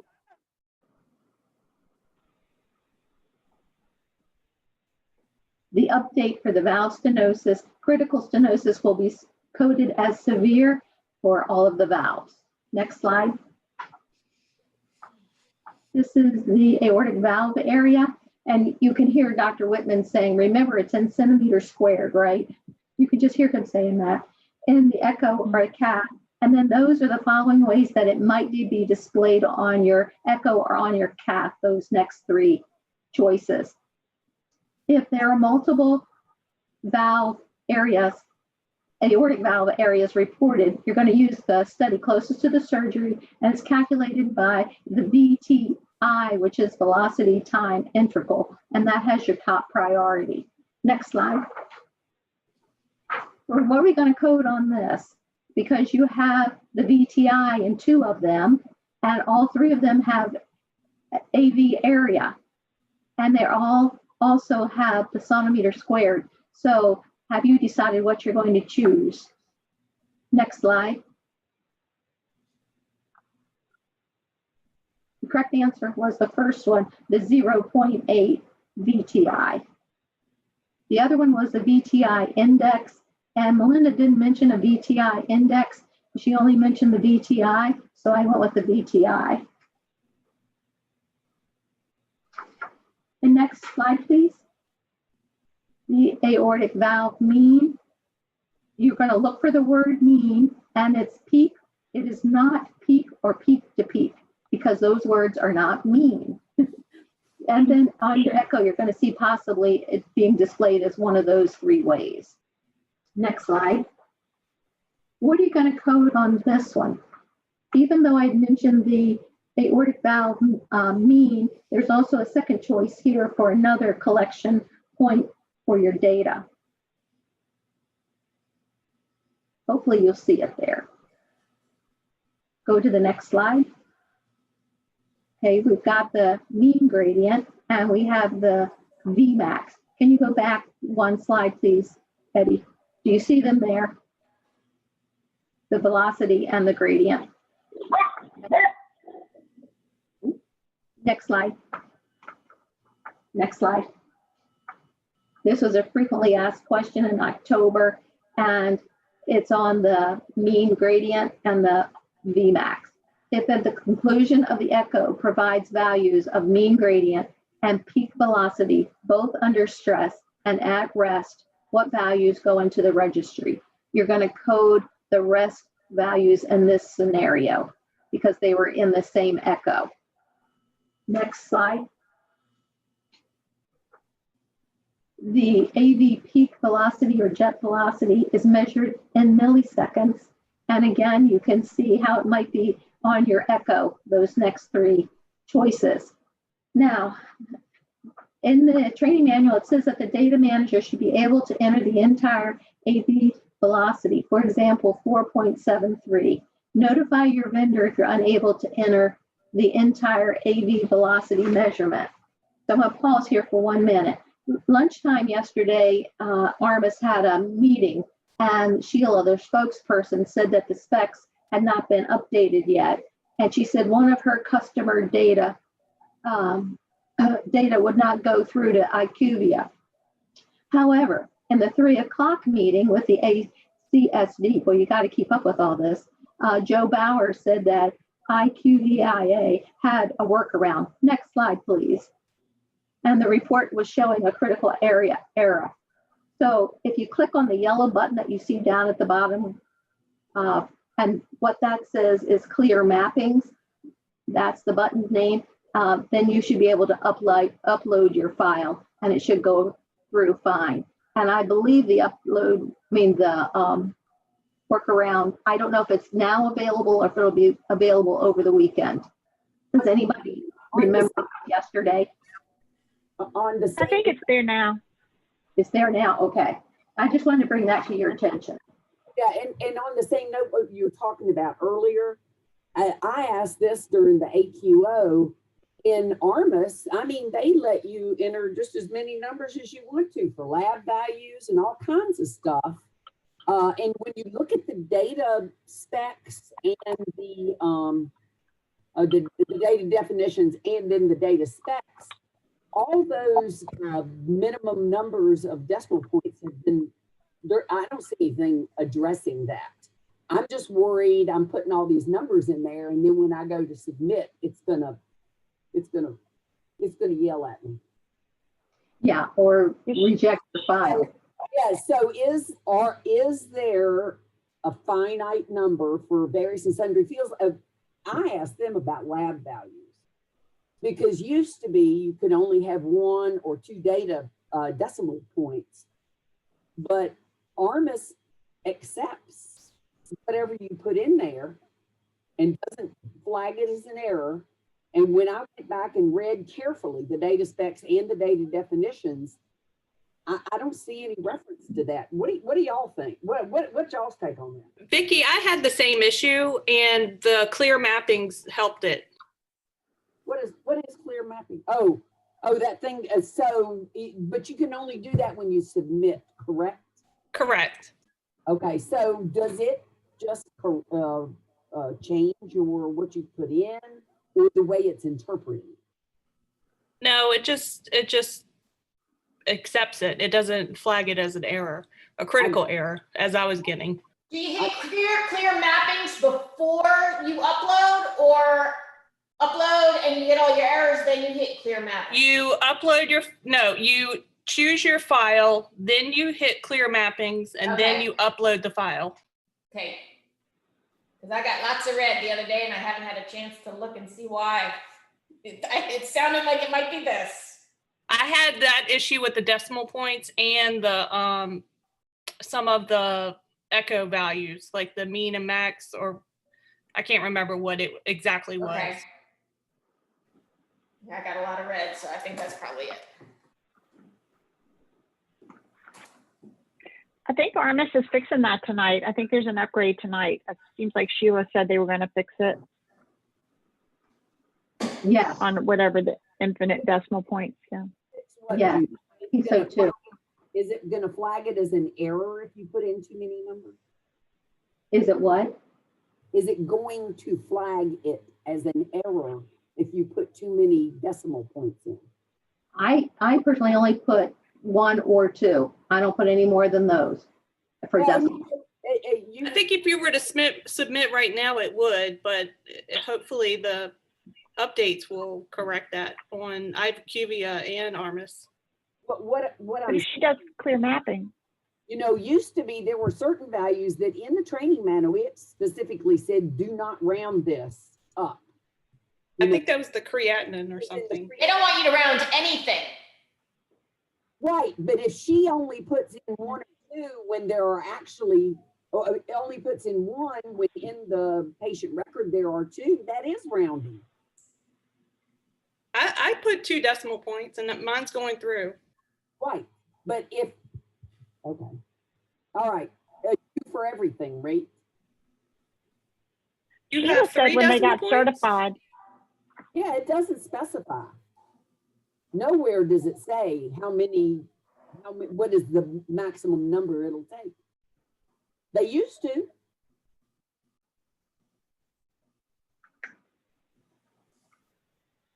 Any other discussion? 4.3579.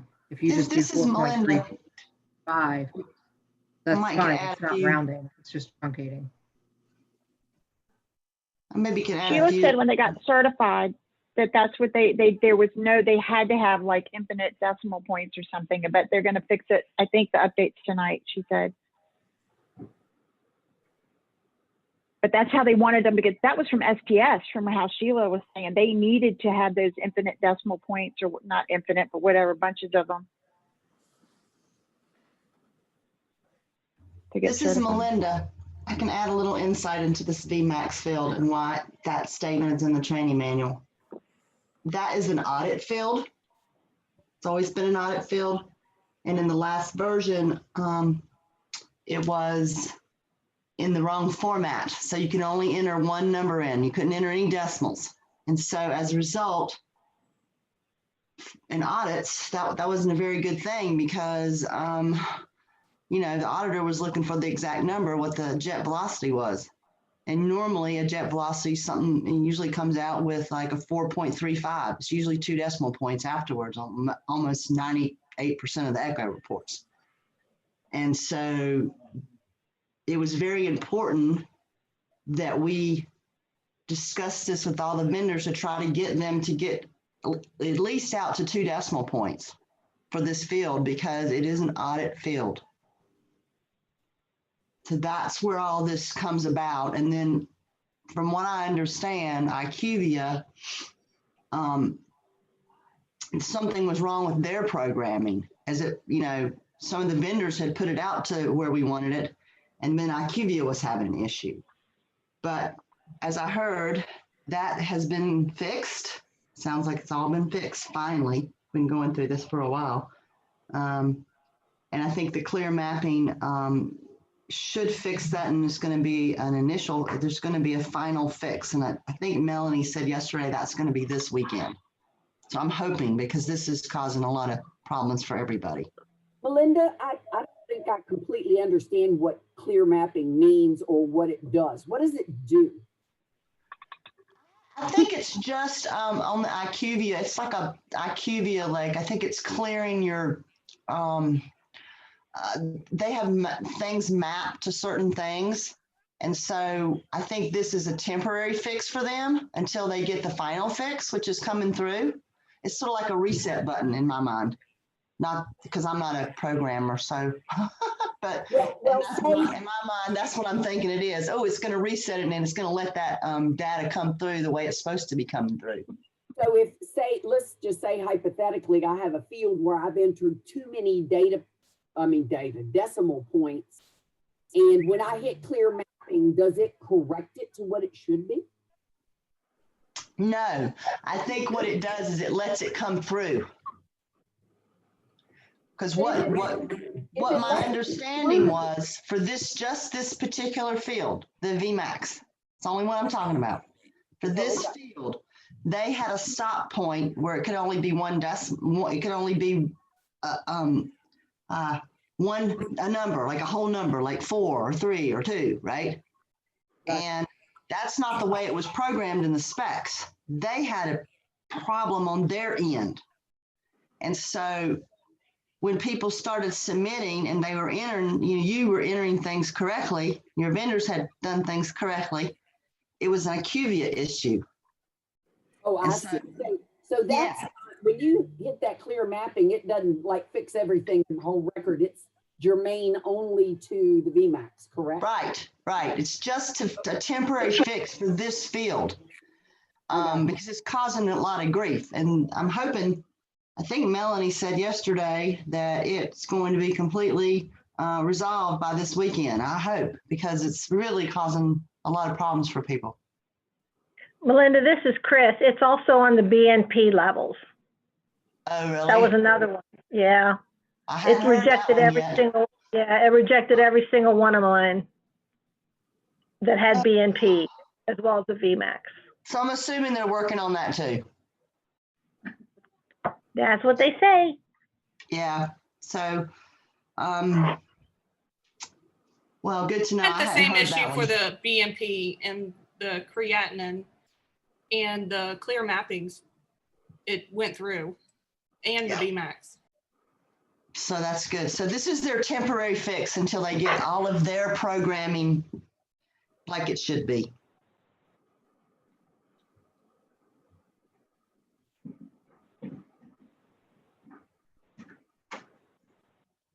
Here's an example from an echo. With severe aortic stenosis, you have the aortic velocity of 4.5, and you have the gradient of 4 millimeters mercury, and the AVA of 0.8 centimeters squared. So we're going to end up coding in the next slide. We're going to end up coding all of these, and there they are. Next slide. This is the mitral valve area, and it's found on an echo, rarely on a cath. And again, you may find it on your echo as MVA or MV area. If there are multiple mitral valve areas, you're going to use the study closest to surgery, and here's that priority. But remember, these are all in the same echo. Next slide.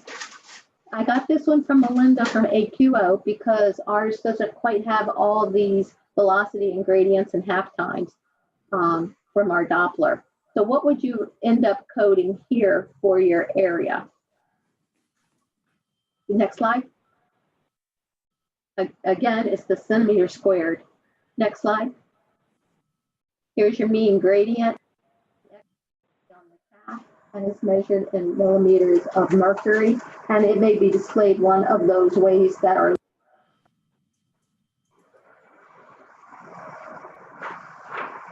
Next slide. Okay, we're going to end up coding this one. We're going to code the mitral valve area and the gradient. So look those over and see what you can see. Again, this is from Melinda. And as Dr. Whitman said, you're looking for cm squared for the valve area, and the mean gradient is in millimeters of mercury. So that may help you find them right away. Next slide. Next slide. The tricuspid annular size, or the diameter, is found in centimeters. The pulmonic gradient is the highest mean. And again, it may be found in one of those two ways on your echo. Next slide.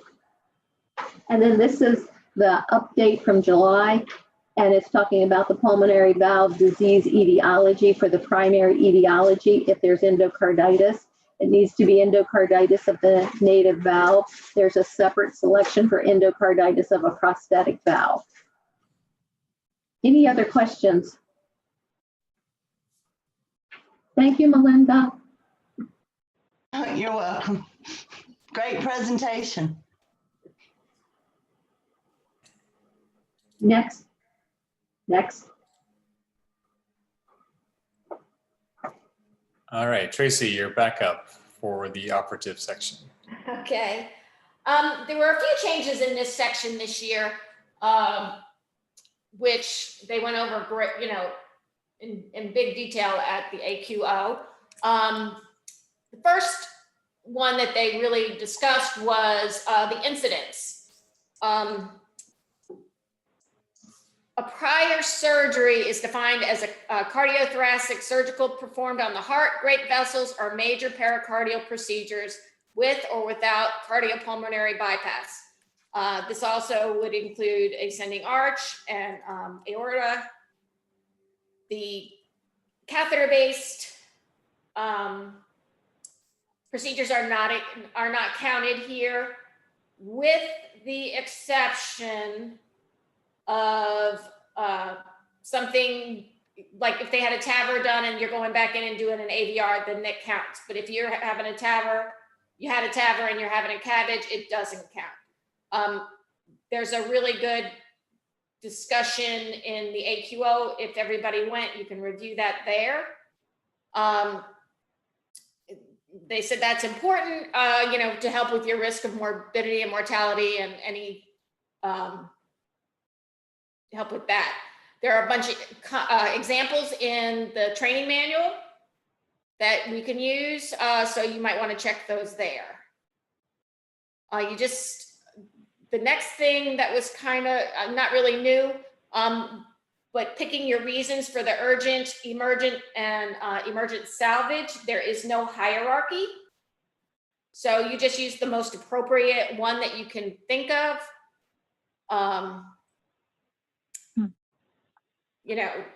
It's what your medical record says. You just have to do what you think.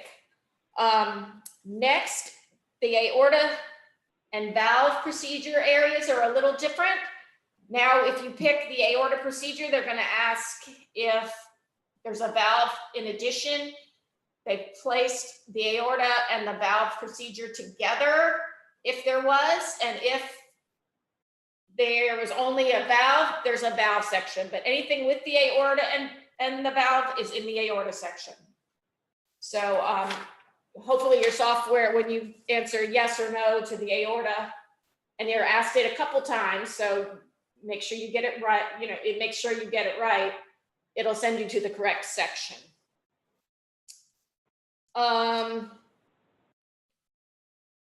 You know, the dates and the entry times are pretty much the same. They did have an FAQ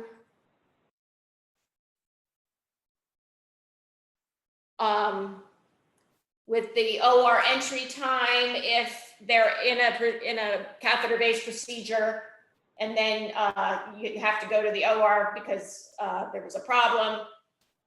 If you have two separate rooms, you pick up the OR time when they're in the OR. If you don't have two separate times, you use the cath times, or and you use the incision time as your OR time. So it's when you move to the other room or your incision time, it counts as your OR time if you use the same room.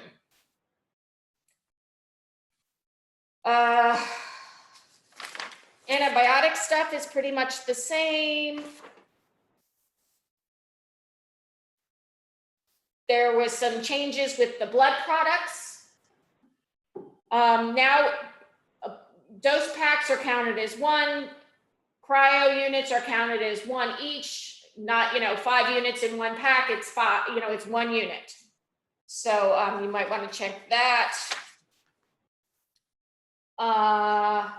And that's pretty much all the changes in the operative section. And so I guess we'll go to our question.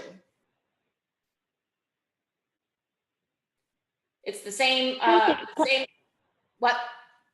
Can I ask a question? If a person has a T-bar, so they're going in for a thoracic endovascular stent, is that incidence NA? I feel like I asked this 100 times and I get goofy. Say that again, Judy. He's going in for a T-bar? Mm-hmm. And what? What's the incidence? Is it NA or first? Or whatever? I think they said it's NA. Yeah, okay. So I don't.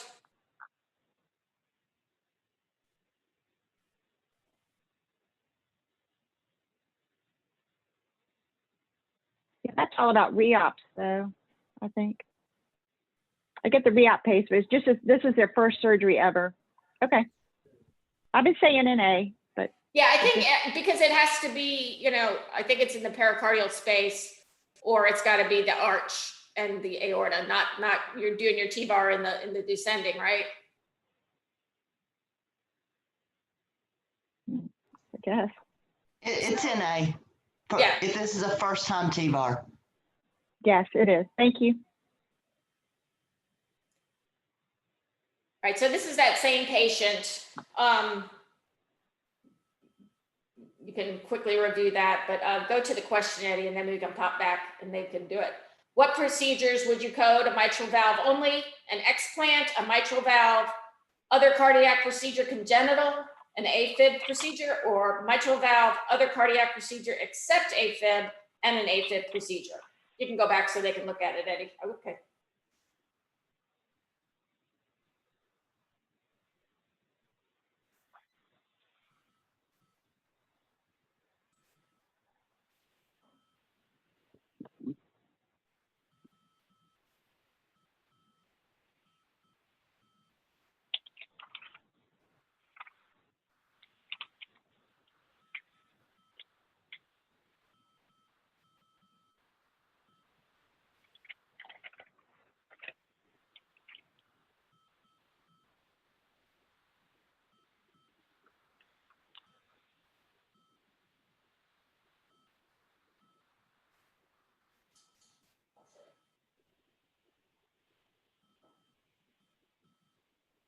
All right, we've got about 6 responses. Let's give it a few more seconds here. Final answers.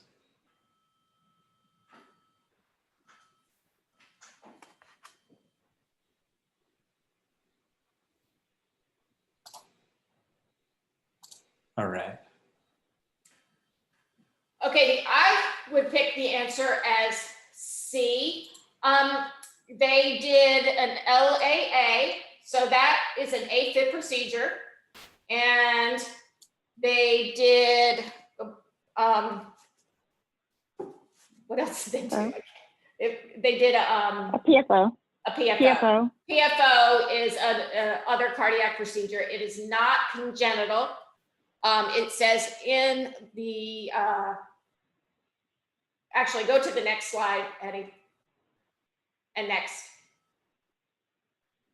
In congenital defect repair is a congenital procedure other than an ASD, a PFO, or unicuspid, bicuspid, or quadricuspid. So you count that in, there's a spot for it in other cardiac. Now, you don't code an explant because this all happened in one OR visit. He never left the OR and came back and had the replacement done. It's all one visit. Doesn't matter if they put in 5 rings and then decide to do it. It's just a mitral replacement. Same thing with if you are, it's not a return visit. It's just that one OR visit.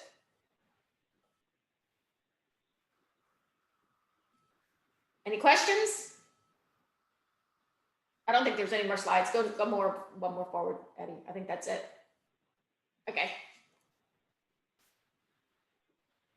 Okay, for the CABID section, Diane was not able to join us today. Do you all still want to run through the slides? Should we review I think offline? we're kind of, just go quick, Eddie, because we're kind of running out of time.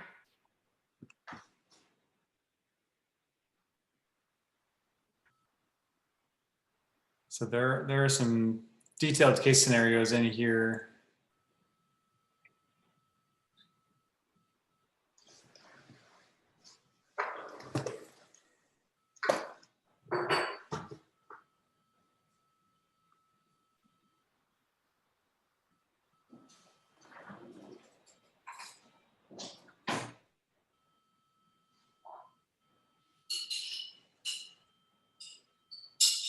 Are you guys ready?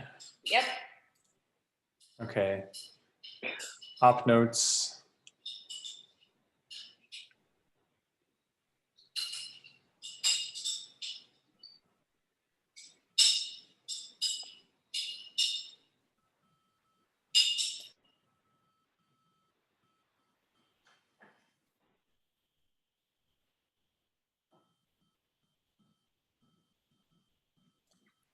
Ready?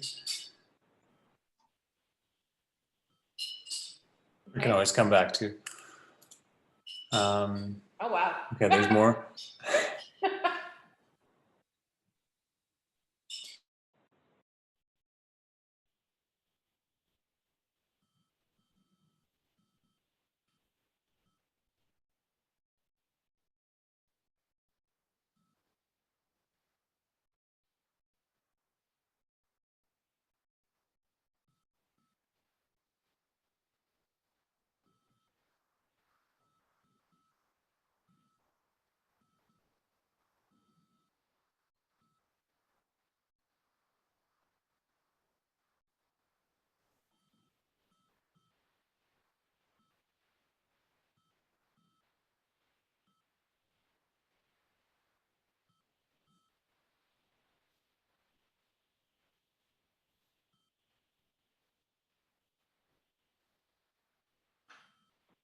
So I can read these ones out.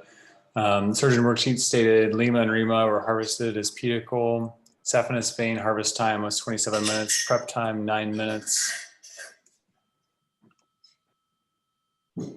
And we have the blank form here. How would you code this? I had a poll loaded in, but we can just kind of run through the answers, and feel free to stop me for questions, comments. But we have IMA, yes. Lima's pedicle, Rima's pedicle. Distal anastomoses with arterial conduits is yes. 2. No radial conduits. Yes to venous conduits, and 3 venous conduits. 36-minute prep time. And partial occlusion clamp is the technique.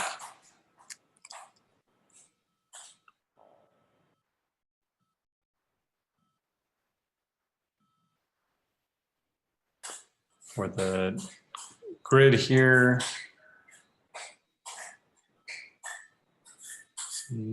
2, 3, 4, and 5 have additional graphs. 6 doesn't. And this was how Diane had filled in the rest.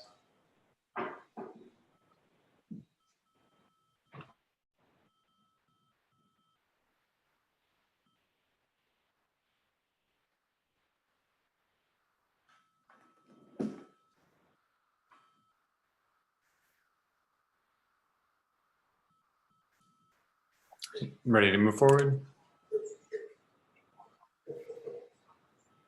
Okay. And I think that was it. So Tracy, you're back. Oh, gosh. Okay. I was just looking up something on the bypass. All right. The valve explant, this is only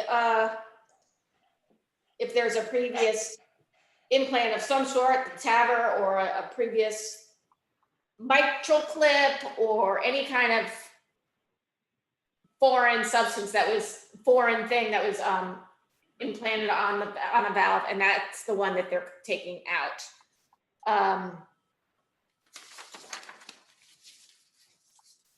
Most of that is pretty much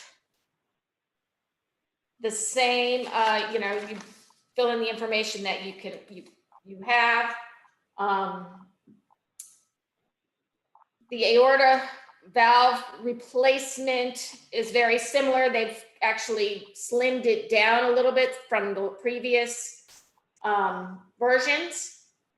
The only thing they include here would be annular enlargement. And then they ask you what technique they used.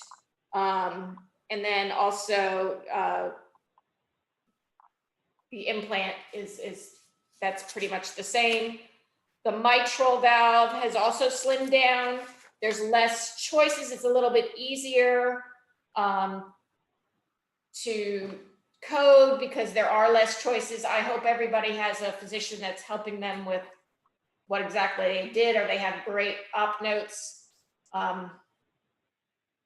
Because I've found it to be much easier with this version.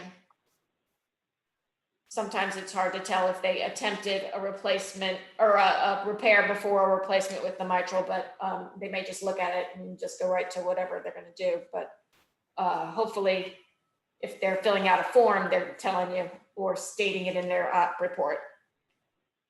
Pretty much everything else is the same. You can go to the first slide, Eddie. Same guy. Next. How would you code the valve explant for this case? The explant position, mitral, the explant type, annuloplasty device, etiology, a failed repair, or B, no explant.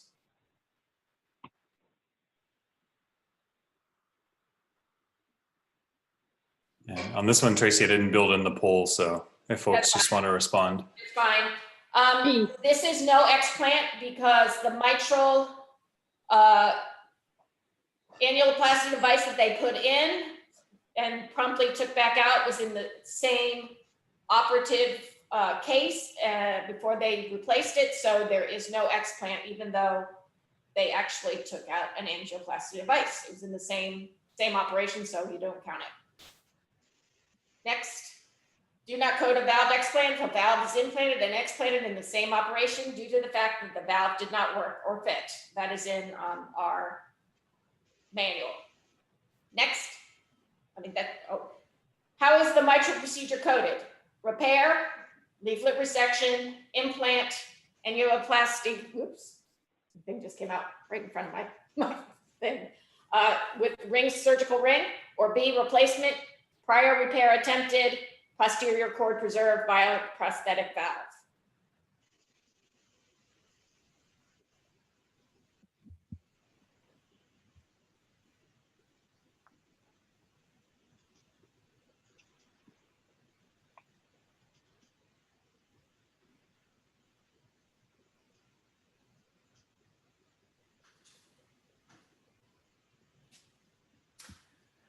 Okay, you don't code the repair when it's done in the same procedure. You only do the replacement.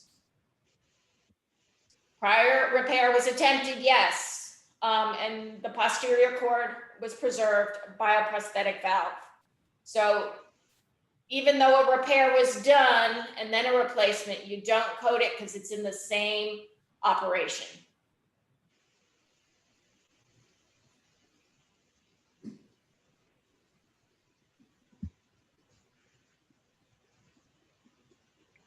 Any questions? Okay, Eddie, I think we'll.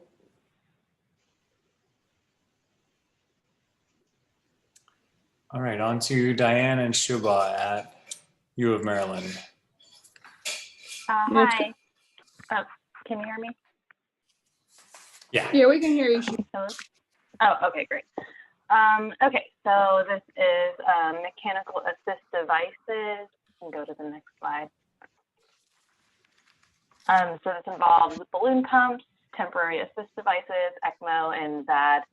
We didn't really have any FAQs for this section, just a couple new things here and there. And so we'll just go through a quick case study.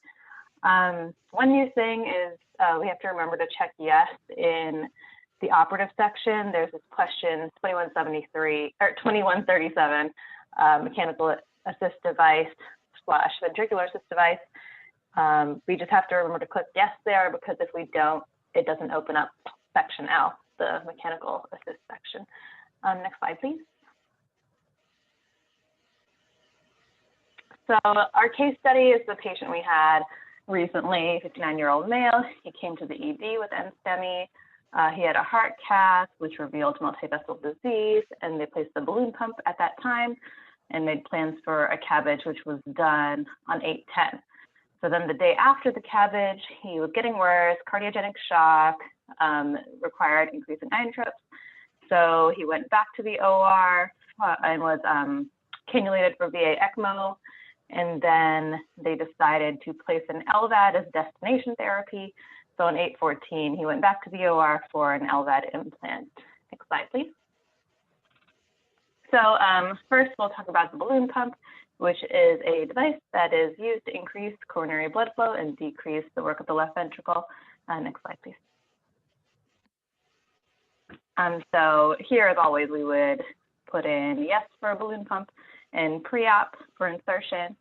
A couple notes for the balloon pump section. It has to be in at the time of surgery. So if it's previously replaced and removed, it doesn't count here. And if you have a balloon pump placed pre-op and post-op, you would code pre-op.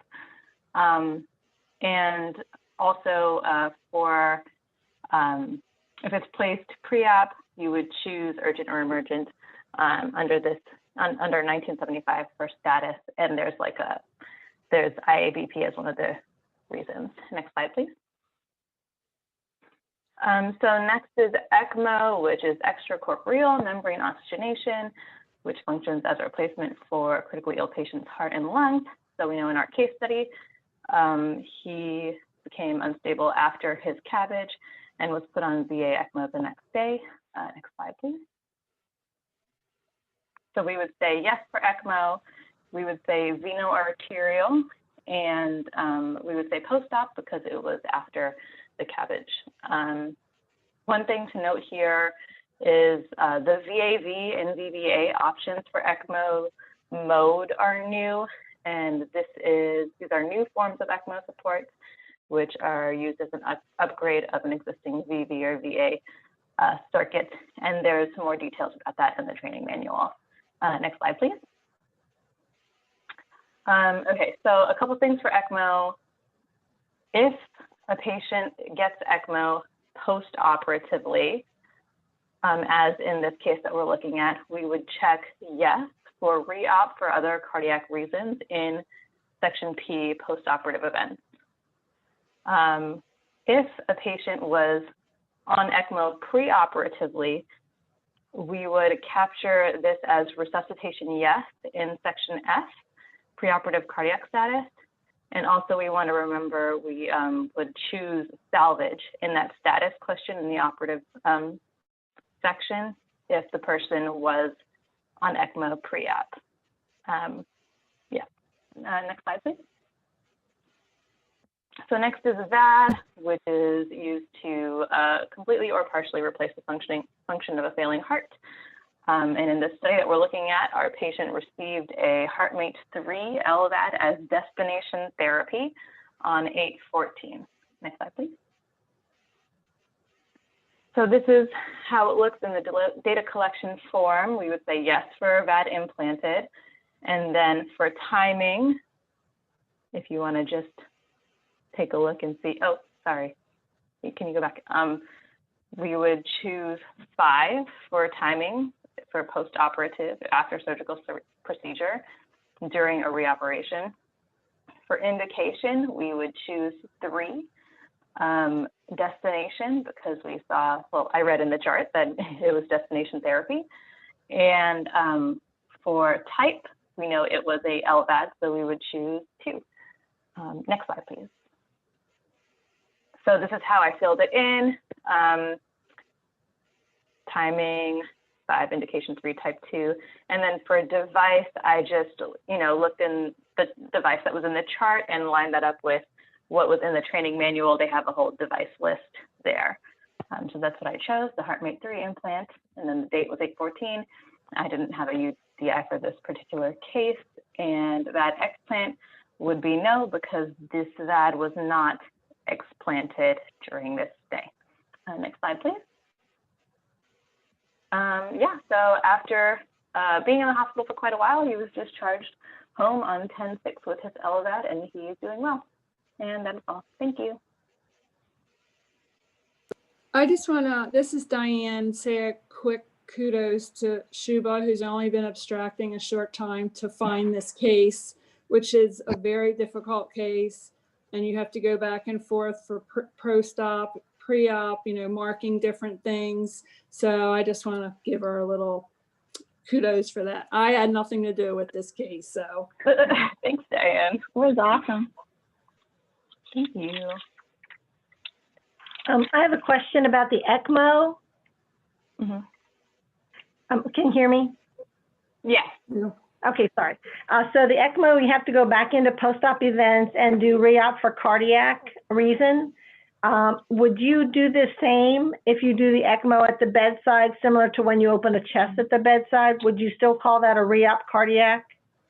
Yeah, I believe anything, and Melinda, you can, I quote, the training manual, but I'm pretty sure anything at the bedside pertaining to that is considered being in the operating room and would be post. Okay. Chris, the training manual says regardless of where ECMO placement is performed, because I wondered the same thing. Thank you. Okay, I kind of thought that, because that is a NQF measure for the re-op for cardiac, so I just want to make sure I had that correct.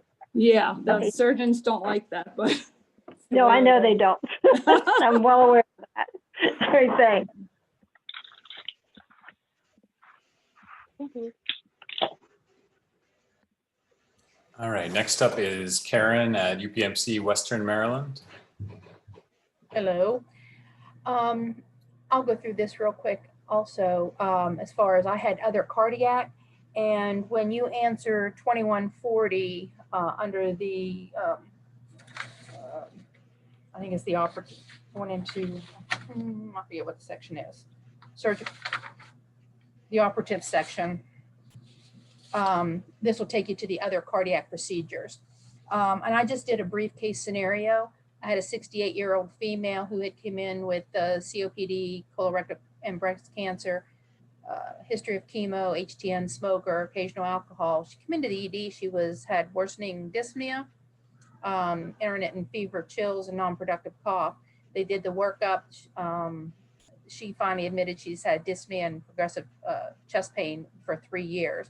She was also hypertensive on arrival. She came back positive for pneumonia. Troponins were up even though she didn't have EKG changes.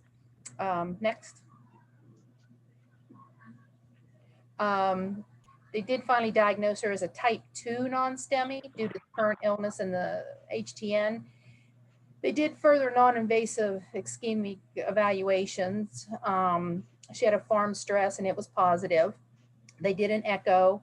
EF was 45 to 50, just showed some mild aortic stenosis and some trace and mitral regurg. Next. They went ahead and proceeded with a cath, and it showed also significant 3-vessel disease, but she also had a very thick septum of 20 millimeters, and a normal is about 4 to 9, from my understanding. She also had severe ventricular outflow tract obstruction, but they could not find any structural valvular disease. At that point, she had severe LV hypertrophy with the hypertrophic obstructive cardiomyopathy, and they did recommend the cabbage and the myomectomy. They discharged that patient with a life vest for her to recover a little bit, and she was to come back in and see the surgeon as an outpatient. Next. They did do an outpatient TEE prior, and she revealed she had moderate regurg now with, again, the tract obstruction with a gradient of about 80. The surgeon recommended a cabbage with an intraventricular septal myomectomy and a possible MBR at that time. He wasn't sure if it was going to be a repair or replacement. Went ahead, proceeded to surgery.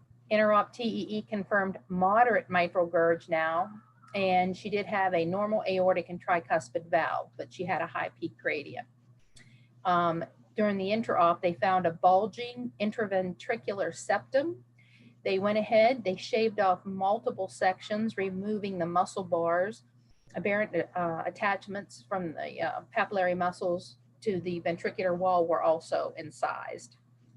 Next. Basically, the procedure was a myotomy, myomectomy with intraventricular septum and subaortic stenosis, cabbage ×2. Aortic valve was not affected, and she did not even have to have the mitral repaired. Post-op, she had a little bit of angioedema, and she had the prolonged intubation, new and AFib.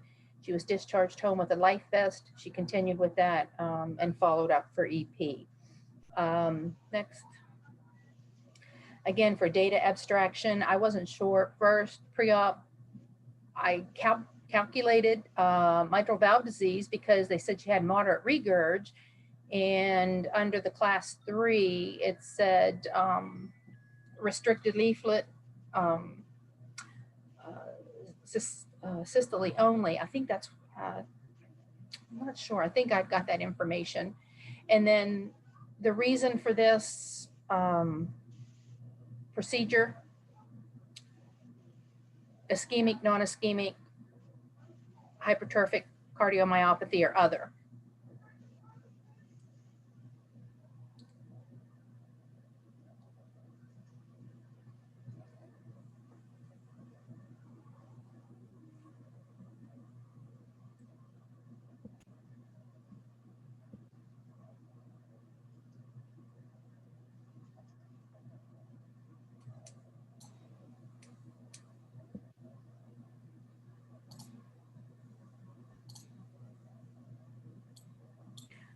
And that's what I had chosen, the hypertrophic cardiomyopathy.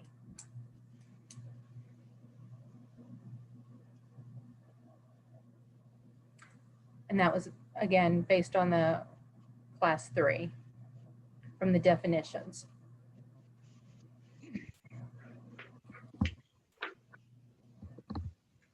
Next. Under the other cardiac procedure, what is it? Subaortic stenosis, transmyocardial revascularization, tumor, or other cardiac procedure. And next. Subaortic stenosis. And then again, the type, muscle, membrane, other, was it documented? Or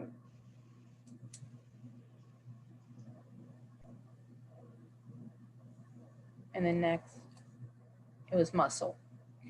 At this time, there are no updates in the training manual under this other cardiac section, but you know, there's so many different procedures under that, but the subaortic stenosis, VSD, ASD, PFOs, but at this time, like I said, there is no other updates in the manual.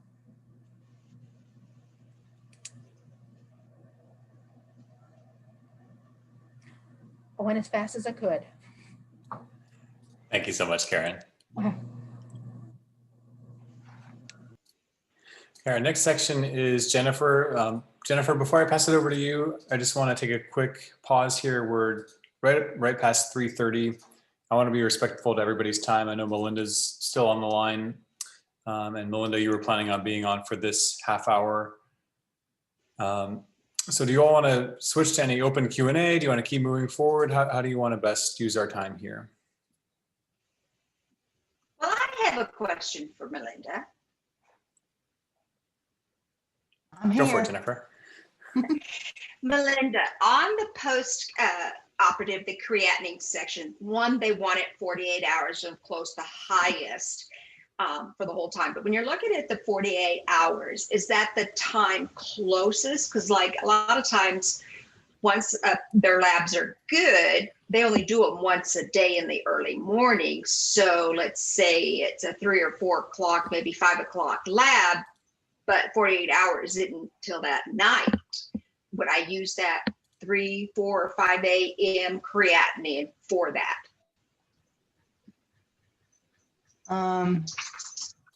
Do you know that sequence number? Ah, there it is. Let me read it. Let's look at it together. Indicate the patient's peak creatinine from OR exits to 40 exit. I would say it would be the one closest to the 48-hour mark. That's okay, so it doesn't matter time, just whatever one is closest. So if it's 12 hours away, it's 12 hours away. Okay, I just want to double check that. Thank you. Because this is actually one of the the perfusionists and anesthesiologists wanted this in. It has to do with they're looking at a kidney injury that actually occurs more often in the first 48 hours. So that's why they're looking at this field. So as close to 48 hours as possible would be great. Even though it says that it's supposed to be the peak for the whole 48 hours? Like if we have a peak at 16 and at 48, it went back to 0.6, you're saying you want the 0.6 number, not the peak number. No, I would take the peak, but I guess in her explanation, it sounded like there was only one maybe. Well, when Jennifer asked the question, I was confused. Right, if I have more than one, I would take the peak. Right. But if I only have the one, even though it's 12 hours away, yes, I still use that. Thank you. Yes, that's a good question for the peak too.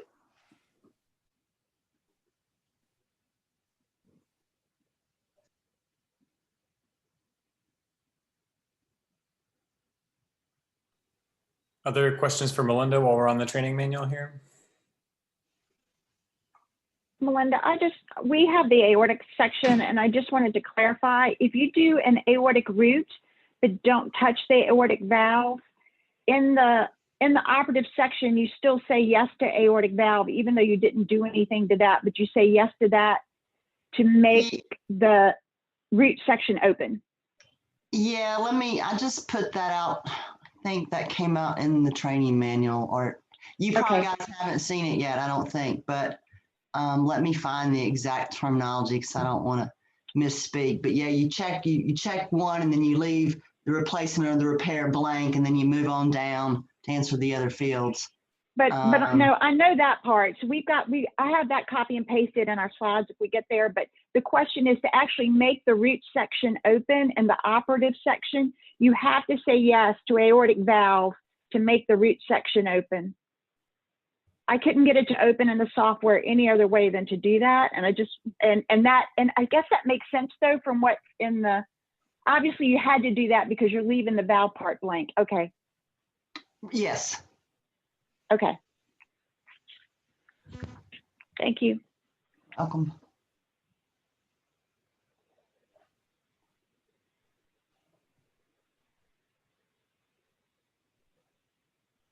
Melinda, I have a question about ECMO from a post-operative standpoint. If a patient is cannulated either peripheral or central, do you still code either one of those as re-op other cardiac? Yes, that was a surgeon decision last year. There was quite a lot of controversy about that. And any ECMO initiation, whether it be done in the OR or at the bedside, they want that captured as a re-op cardiac. Okay, thank you.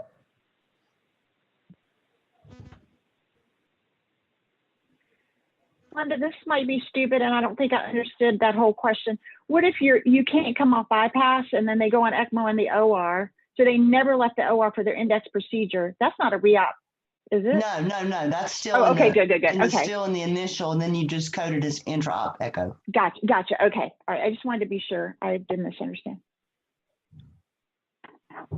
Melinda, if we're going to able to ask a question, one of my abstractors from Winchester has a question on a very interesting patient. Would you have time to answer that right quick?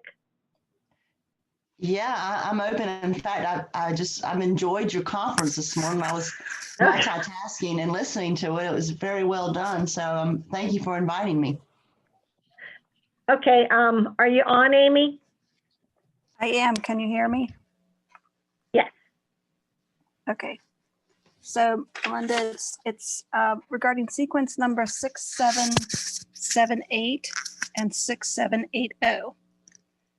A patient had can you hear me okay?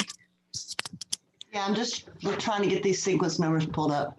Okay. I don't have them all memorized yet. That's all right. So the patient had he's a status post mitral valve replacement and a coronary artery bypass ×2. About 48 hours prior, he had the surgery, and then when they tried to remove the Swan-Ganz catheter, they found that it was entrapped. Mm-hmm. So let me find my other note here. So they did a sternal wound re-exploration, a replacement of purse string around right atrial inferior vena cable cannulation site, and removal of prior sutures, releasing the Swan-Ganz catheter. And then they did a reclosure using rigid sternal fixation. So is that classified as a re-op for other cardiac reasons, or returned to the OR for other non-cardiac reasons? I would code that as non-cardiac because it was just a removal of the swan, basically, is what you're telling me. Yes. And so there was no cardiac compromise from the index procedure at all. Correct. And no cardiac complications. I would just code that as a non-cardiac. All right. In that particular scenario, because there's no reason to ding that surgeon for having to take a swan out in the OR. Yeah, it was curious because he had to open the sternum and get into the inferior vena cava. So that's kind of why we were wondering about that one. So thanks. Wait a minute. No. What did he do to the inferior vena cava? Well, he went into the went into where the purse string was in the inferior vena cava. Was the cannulation site for the venous catheter, and he had to go in there and get the swan out that way, and then re-Stooster. That's different. I would code that as cardiac. Okay. Yeah, that was a tough one. I would Yeah, say that was cardiac now because he actually went into the vena cava, manipulated it. Yeah. Okay. Okay. Thanks. Thank you. Good job, Amy. I have a question about acceptable reasons for no IMA. So I have this one where basically chest is already open and the surgeon just documents that both Rima and Lima were too small. So if reading the definition, it seems like that should be a not acceptable exclusion. Correct. But I feel like the surgeon shouldn't be dinged for that. So flow and generally speaking, size has never been an exclusion. Now, if you have subclavian stenosis or something other anatomically, atretic IMA or something, that you, most of the time that's known pre-op going in, so on some studies or they've shot it or that's a different story. But if they just go in there and they harvest it and then they discover it's too small or dissected or low flow, those are not going to be acceptable reasons. okay, because I think somewhere, maybe if you scroll down more, I'm not sure. I thought it specifically mentioned flow as not acceptable, but I think it didn't mention size, so I just wasn't sure. So okay, if they're both the same vein, then if there's a reason for the size, like subclavian stenosis or atretic or something, some other anatomical reason, then yeah. But if it's just simply that, got in there, this is too small, and the patient doesn't have anything documented, it's rarely, and Jennifer can speak to this too, it's rarely that the surgeons are going to say that that is an acceptable reason. Yeah. Okay. Sounds good. Thank you. Hey, Melinda. This is Diane from University of Maryland. I remember a few AQOs a while back, because this is a sore subject with surgeons, that whoever, I don't know if Dr. Sheehan or whoever, said that they should be able to make that a free graft and dilate it. So that's their reasoning why they don't accept it as being small, because he feels like they could try making it a free graft. Yeah, the surgeons really don't give much leeway in acceptable reasons. I've been getting a slew of FAQs about that, and we've been reviewing a lot of them, and very few get acceptable reasons, because most often, like I said, that's either the flow's poor or it gets dissected, and usually it gets dissected during harvest, even though you don't see that in the op note, but it's got flow first and then the flow's not there, or it's, just reasons that aren't very clearly documented, and they're not giving out very many free passes for acceptable reasons. There has to be a legitimate, reason. Okay, fair enough. Thank you. Okay.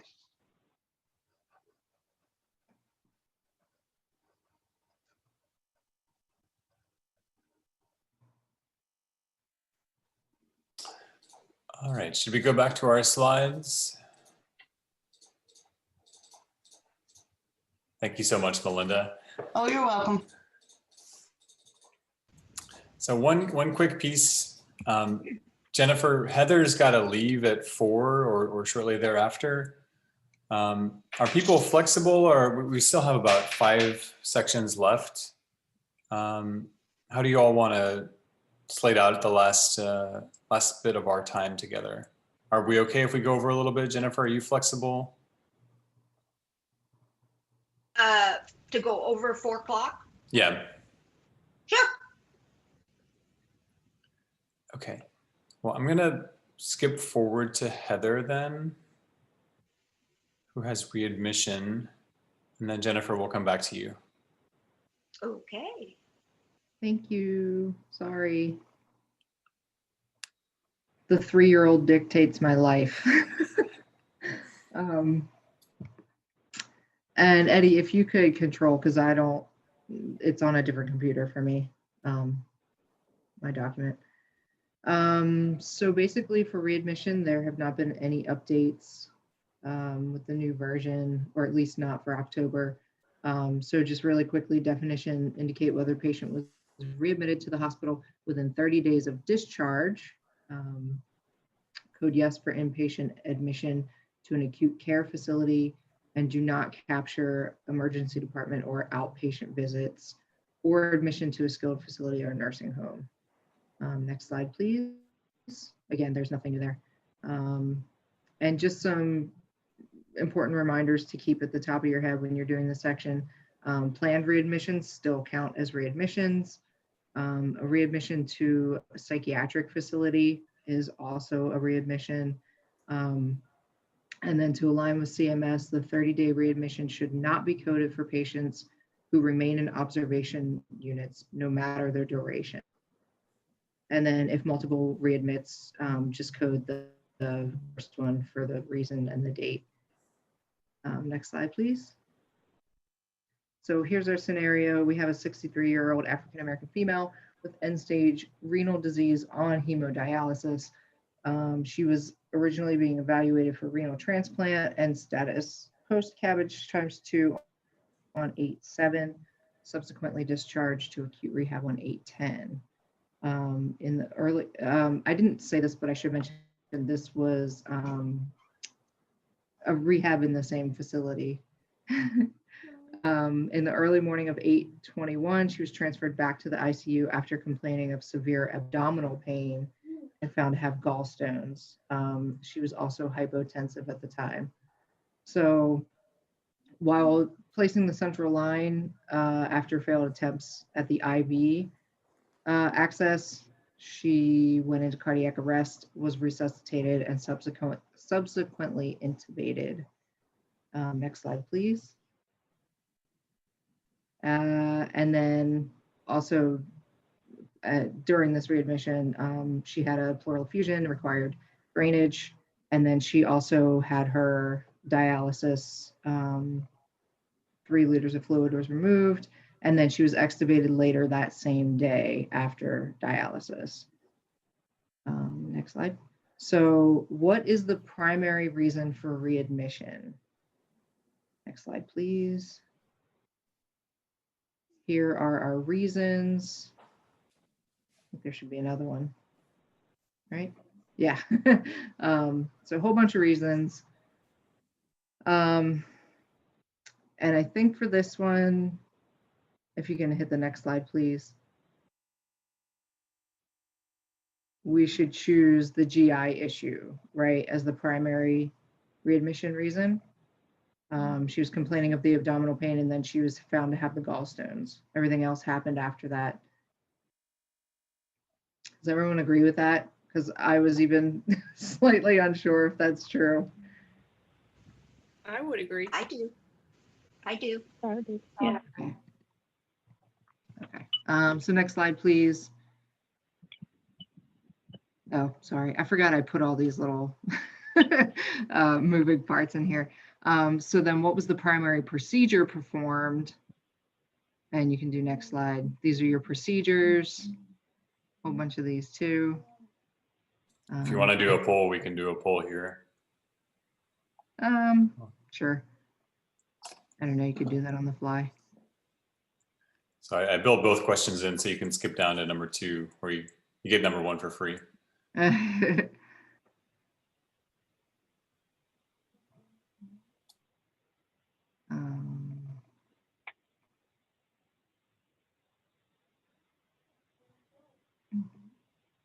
Okay.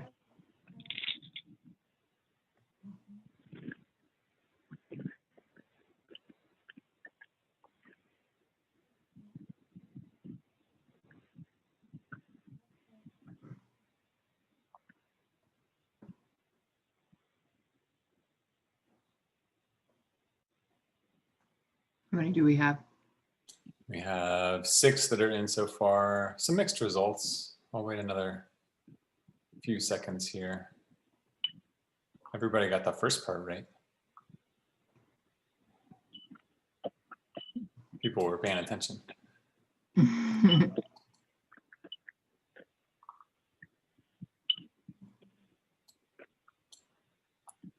So most people said thoracentesis. Okay. If you can click.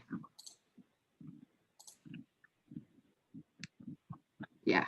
So that, even though it's unrelated to the primary readmit reason, that is the only procedure that was performed. So that would be your answer there.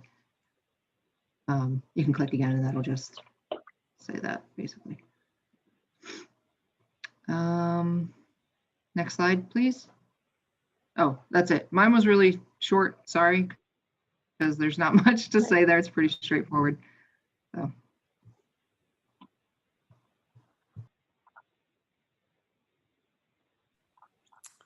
Awesome. Thank you so much, Heather.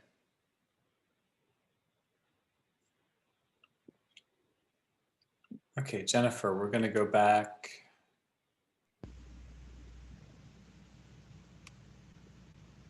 To our AFib procedures.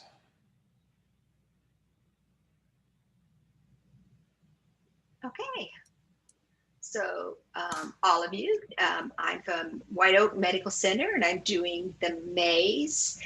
And if you've noticed, my name is now Cook. Eddie, I'm letting you do this slide. So next slide. Aww. And I became Mrs. Cook in September. Congratulations. Thank you. Thank you.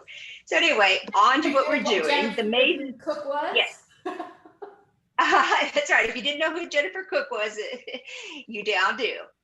It's not a new data manager. All righty.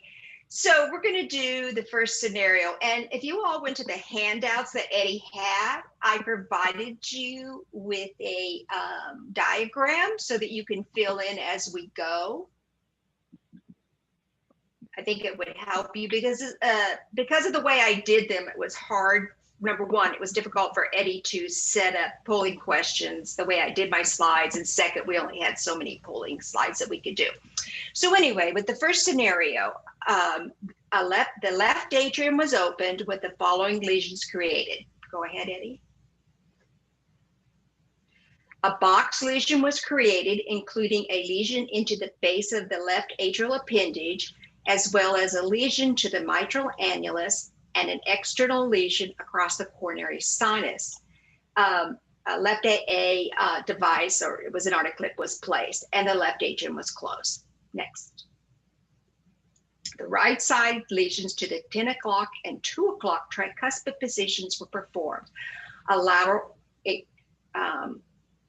incision into the left atrium was used to visualize these lesions. The atriotomy was used to connect the T lesion going to the SVC down to the IVC, and then a separate lesion across the septum. The left atrium was then closed. Next. Okay, so the first thing he said that we were told is that they created a box lesion. Next, go down, Eddie. So here's your box lesion. You circle the pulmonary veins and then you go across and make a lesion across the roof and across the bottom portion. Okay, down. They also said they included a lesion to the base of the left atrial appendage. Down, Eddie. And there's your lesion in purple to the left atrial appendage. Okay, again. There was a lesion to the mitral annulus. Go ahead and tap down. And there's your lesion. The one thing I want to show you is different is sometimes if you're looking at pictures, this green line would come from the left atrial appendage all the way down here. So don't get hung up in my picture versus one somebody else might show you. It could just be the difference in their technique. And whether they're doing a cryo or a radio frequency. So don't get hung up into those. Okay, next one. Then they did an external lesion across the coronary sinus. Tap down, and there's that. Okay, so those are those lesions. Next slide. So we know that they documented the lesions and it was left atrial. We have the lesions. So on this first one, posterior box lesion is going to be yes. Go ahead, Eddie. And we know because the first thing they told us is they did a box lesion. Well, what about the mitral line? Did they do a mitral line? Well, they did. And did they do the left atrial appendage line? Yes, because he said he did it from, they did it from the box lesion. And they also did an epicardial coronary sinus lesion. Okay. So that's what they did. And one more down, Eddie. And my surgeons are wonderful. They do fill the sheet out for me so you can see that they did all of these things. And I'm sorry about the turkeys, but you know, it's almost Thanksgiving. I'm getting hungry. Okay, next slide. So now let's look at the right-sided lesions. So they said he did a right-sided lesions to the 10 o'clock and the 2 o'clock tricuspid positions. Okay, Eddie, tap down. So here is your 10 o'clock lesion, okay? And a lot of surgeons will do it as to 10 o'clock, 2 o'clock. So that is your 10 o'clock tricuspid lesion. And then they said they did it in the 2 o'clock tricuspid position. Tap down. These are really connected. So there is your 2 o'clock. Okay, next one. Tap down. Then they said they did a lateral incision into the left atrium to visualize these. Go ahead and tab down. This line right here was their incision, that right arteriotomy. Go ahead and tab down. And this is the right vertical line. It's also called a right atrial free wall lesion. At many, many times, it is the incision that makes that lesion. The initial incision makes the lesion. Because remember, they're wanting to make a scar to stop the atrial fib. Okay, next one. The adriotomy was used to connect the T lesion going to the SVC down to the IVC. Go ahead, okay? All right, so there's our lesion from the superior vena cava to the inferior vena cava, and this they used as their T. Okay, next one. Then he said there was a separate lesion across the septum, and this most likely would be going like from here to here. I just didn't put it in. Could it be going here? Okay, so no, you're fine. So again, we know that the lesions are documented and we know we're on the right atrial side. So yes, he did a superior vena cava line and an IVC line. And did he do a tricuspid lesion line? Yes, he did. And that, okay. And a right ventricular line and a right atrial appendage line. And he also did other because he did a lesion across the septum. Now your tricuspid completion line, you've got to have your ventricle atrial line, because you have to have this to complete this. And if you remember, it was those two incisions, the 10 o'clock and the 2 o'clock that I showed you that were completing your tricuspid line. Okay, next down. And this is my incision. This is what was completed by my surgeons. Okay, next slide. So our second, well, for lesion location, if an atrial fib ablation is performed, or we're talking about the MACE, the heart has been opened and the lesions are created. They are referred to as intracardiac. So remember, you have to open up the heart to create these. Tap down. Conversely, lesions that are created on the outside surface of the heart, such as the pulmonary vein isolation, with or without connection to the left atrial appendage, is epicardial. It's on the outer surface of the heart. Next slide. All right, so here's going to be a polling question. When would you when would both intercardiac and epicardial lesions be selected? When you do a mini maze with a left atrial appendage, or you do a full maze with a left atrial appendage? We'll put the poll up, Eddie. And on this one, we have both two questions that are combined here. Just focus on the first one for the first go around. Yeah. Okay, you can go ahead and answer those. All right, next slide. Oops, don't look at that one. Yeah. Okay, so when would none be selected? Mini maze, full maze, left atrial ablation? Go ahead and fill those out.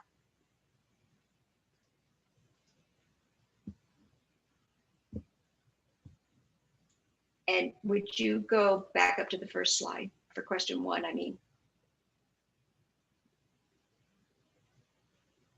Yeah, just go up one slide. Okay, so Eddie, can you, when you're ready, show us the results?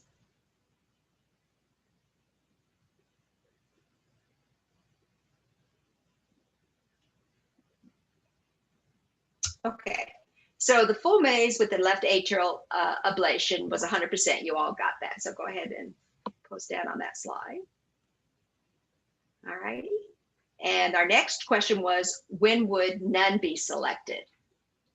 Go ahead and post that on the next slide, Eddie. And that's when you do just a left atrial ablation. Okay, so it looks like most of you have the handle on that. And what is a mini maze? That I have seen, our OR will put in mini maze. That's what the procedure is. And then you go and you read the note, and it's been a full maze. So when you don't pay attention to words like mini maze. All right, going down. So for here, our lesion location, we know that it's both. Go ahead, Eddie. And we know that it was cryo. Oh, we didn't know because this person never told us how they did it. But when they gave me their report, they told me, yes, it was both. Location was both, and that it was cryo. But through the report, they didn't say one word. So this is another reason this is real important for our surgeons to help us with this if they don't document. Next slide. Okay, so was there a left atrial appendage obliteration? Yes, there was. And it was, yes. And I do not have a UDI. And did we amputate the left atrial appendage? No. There was no documentation of that. Okay, so the artery was cleft. Go ahead, Eddie. Not, and down again. And our surgeons agreed with this, okay? Next slide. This is our last scenario. The approach was via a right mini thoracotomy. The left atrium was opened, and using cryothermal energy with multiple applications, the maze procedure was performed with encircling the pulmonary veins, connecting to the base of the left atrial appendage, and then lesions across the mitral valve isthmus, both endocardially and epicardially over the coronary sinus. Tap down. Through the transverse sinus, after placing a pledget suture to manipulate the left atrial appendage into the PRO2 device, the left atrial appendage was completely enclosed within the device. The left atrium was closed. Next slide. The right-sided maze was done with lesions to the 2 o'clock over the tricuspid valve lesions across the right atrial free wall to the base of the appendage epicardially, and lesions to the free wall to the imaginary saphenous vein and IVC line. Then in saphenous vein and IVC lesions were performed. Next. This one's a little bit more difficult, and I think these are our challenges when we do these if the surgeons don't help us. So, okay, the left atrium is open, and the maze procedure was performed encircling the pulmonary veins. Tab. So tab again. All right, so the pulmonary veins have been encircled. Tab again. connecting to the base of the left atrial appendage. So let's connect this to the base of the left atrial appendage. Tap down. The lesion was made across the mitral valve isthmus. Okay. And that's in the green there, you can see that. And both endocardally and epicardally over the coronary sinus. Tap down. So that's what they did there. Okay, let's move to the right side. Oh, the next slide. We're going to finish this one. Okay, so did they do a left atrial appendage obliteration? Yes, and they used an occlusive device. Do not know the UDI, and was there an amputation of left atrial appendage? No. Okay. And the surgeons agreed with me. All right, next one. Was it epicardial, endocardiac, both or none? Well, it was both, because we talked about going down inside the right atrium, and we talked about doing things on the epicardium. So what they used to do these lesions was cryo, because he told us in the beginning it was cryothermal energy. Tap down, Eddie. Yeah, tap down. Tap down. Okay, and tap down. Okay, again. So we know that it's cryo, and they told us they did both. Okay, so go to the next one. So we're going to look at the left atrial appendages, and we already said that he connected the pulmonary, he did pulmonary vein isolation. So here's, I'd like you, we don't have a goal for this, but I'd kind of like you all to speak out. Do you think it was a pulmonary vein isolation or a posterior box lesion? From what we were given, what do you think from the information on the slide?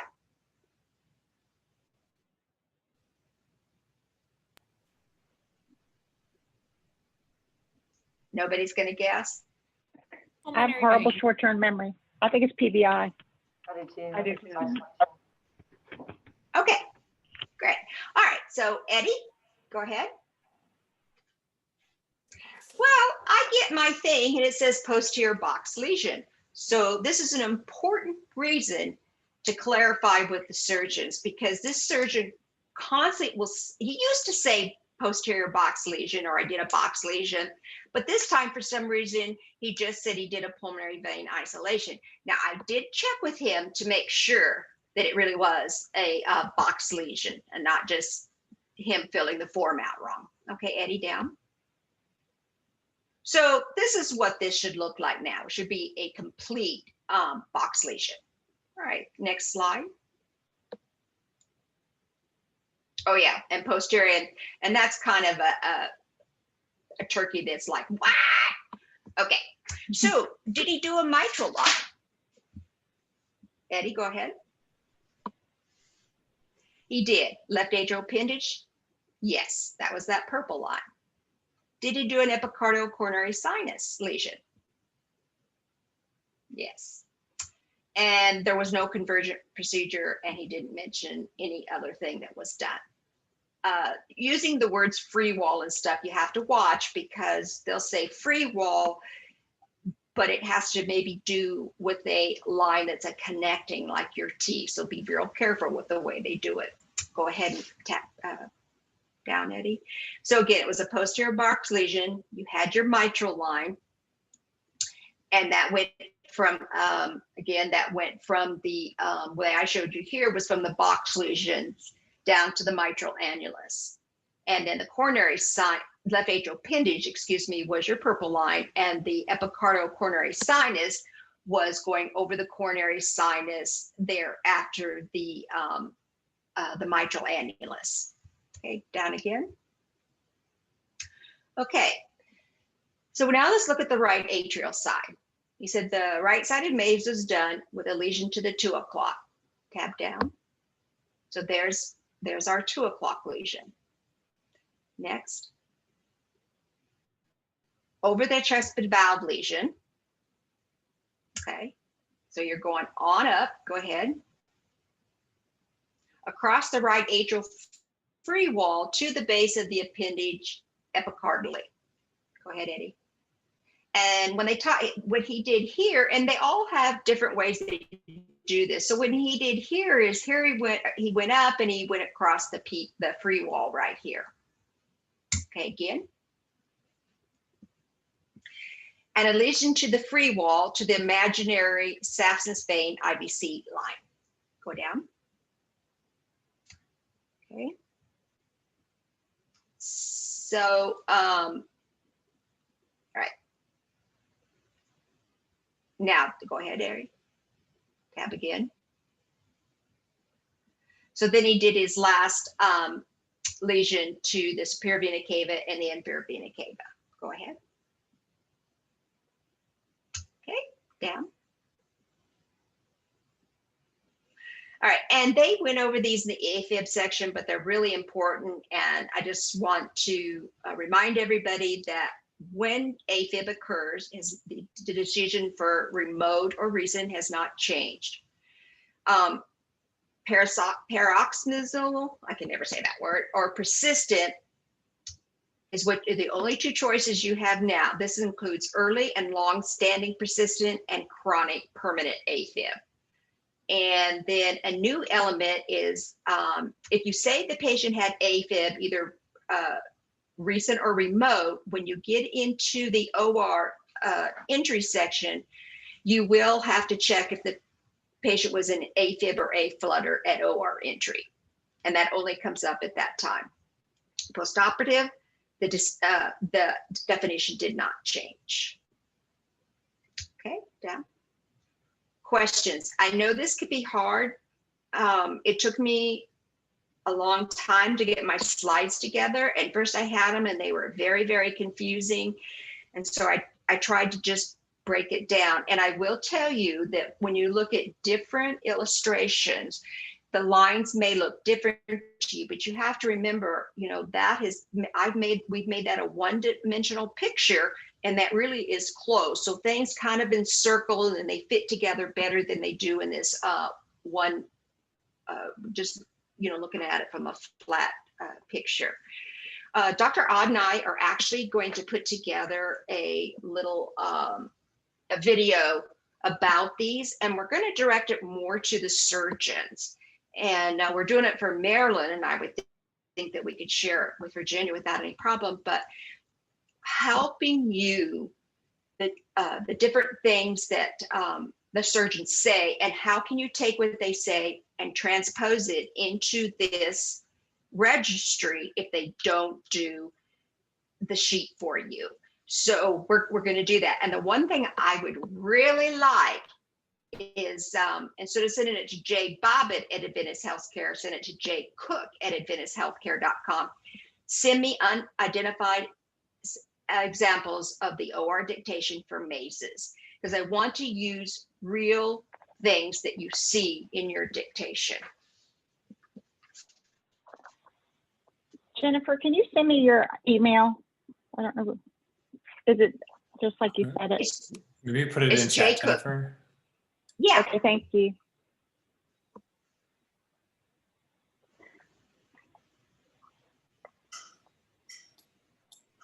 Okay.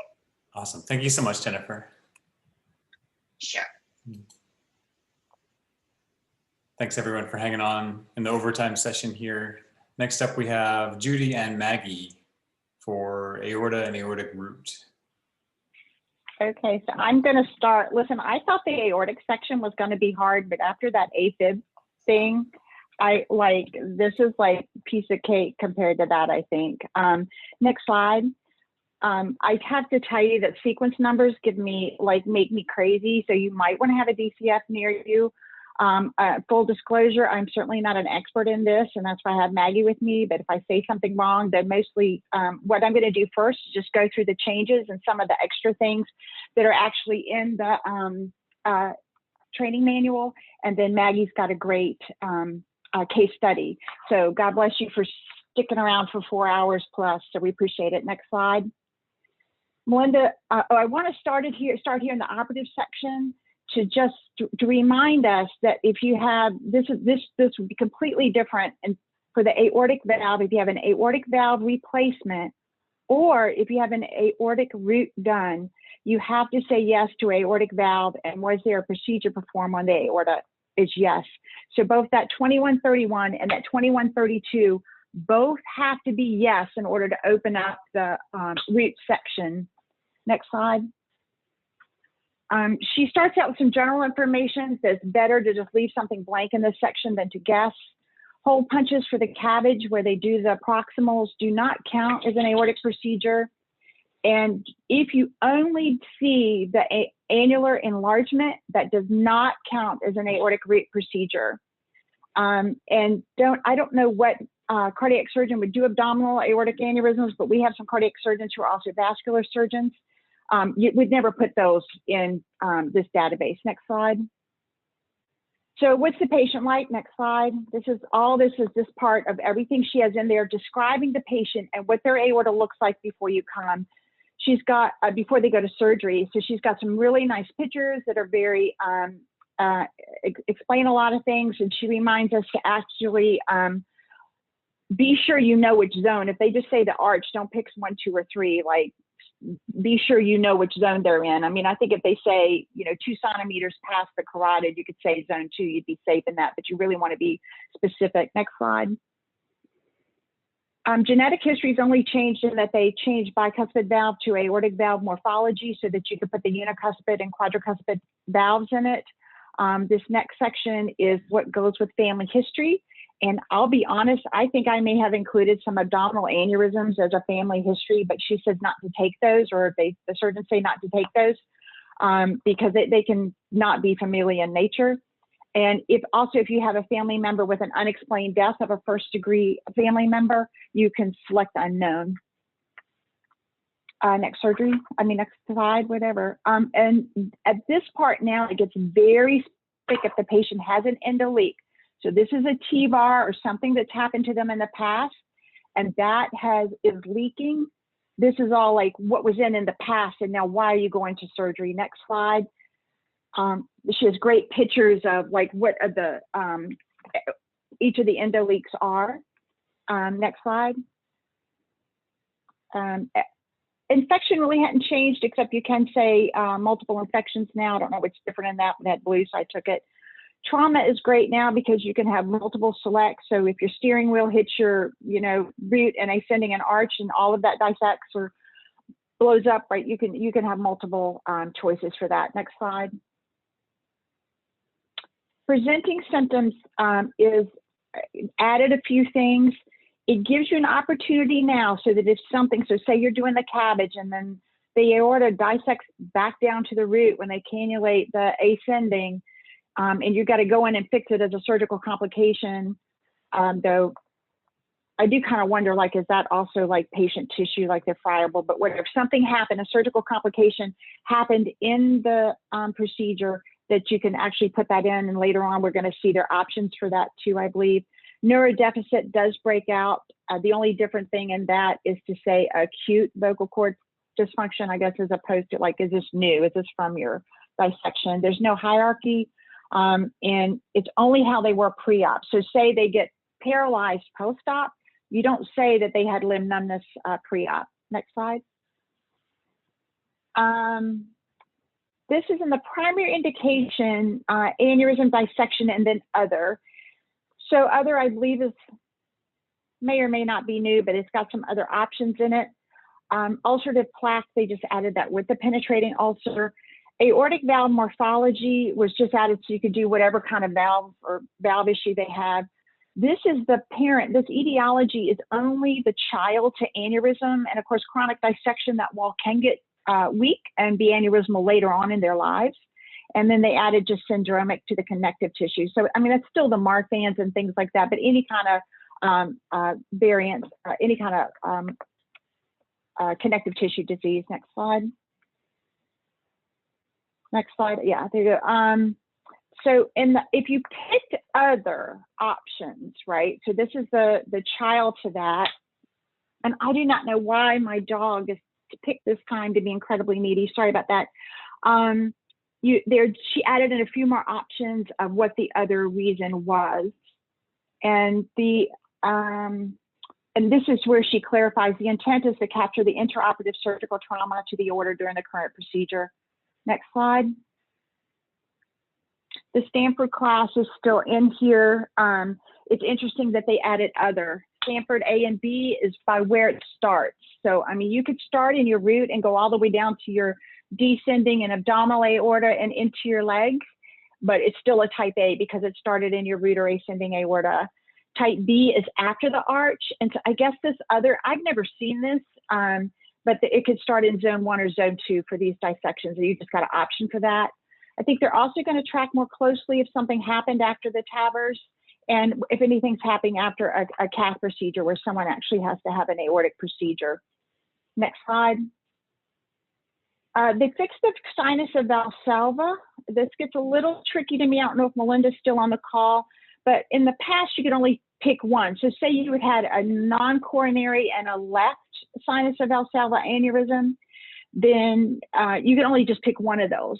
So now you have an option to pick more than one. However, in the clarification, it got a little iffy to me because it's saying it doesn't involve a second sinus segment because at what point does it become an asymmetric root dilatation? So I don't know if Melinda's still on the call or if anybody wants to speak to that, but I do believe the intent of this bill was to have a multi-select.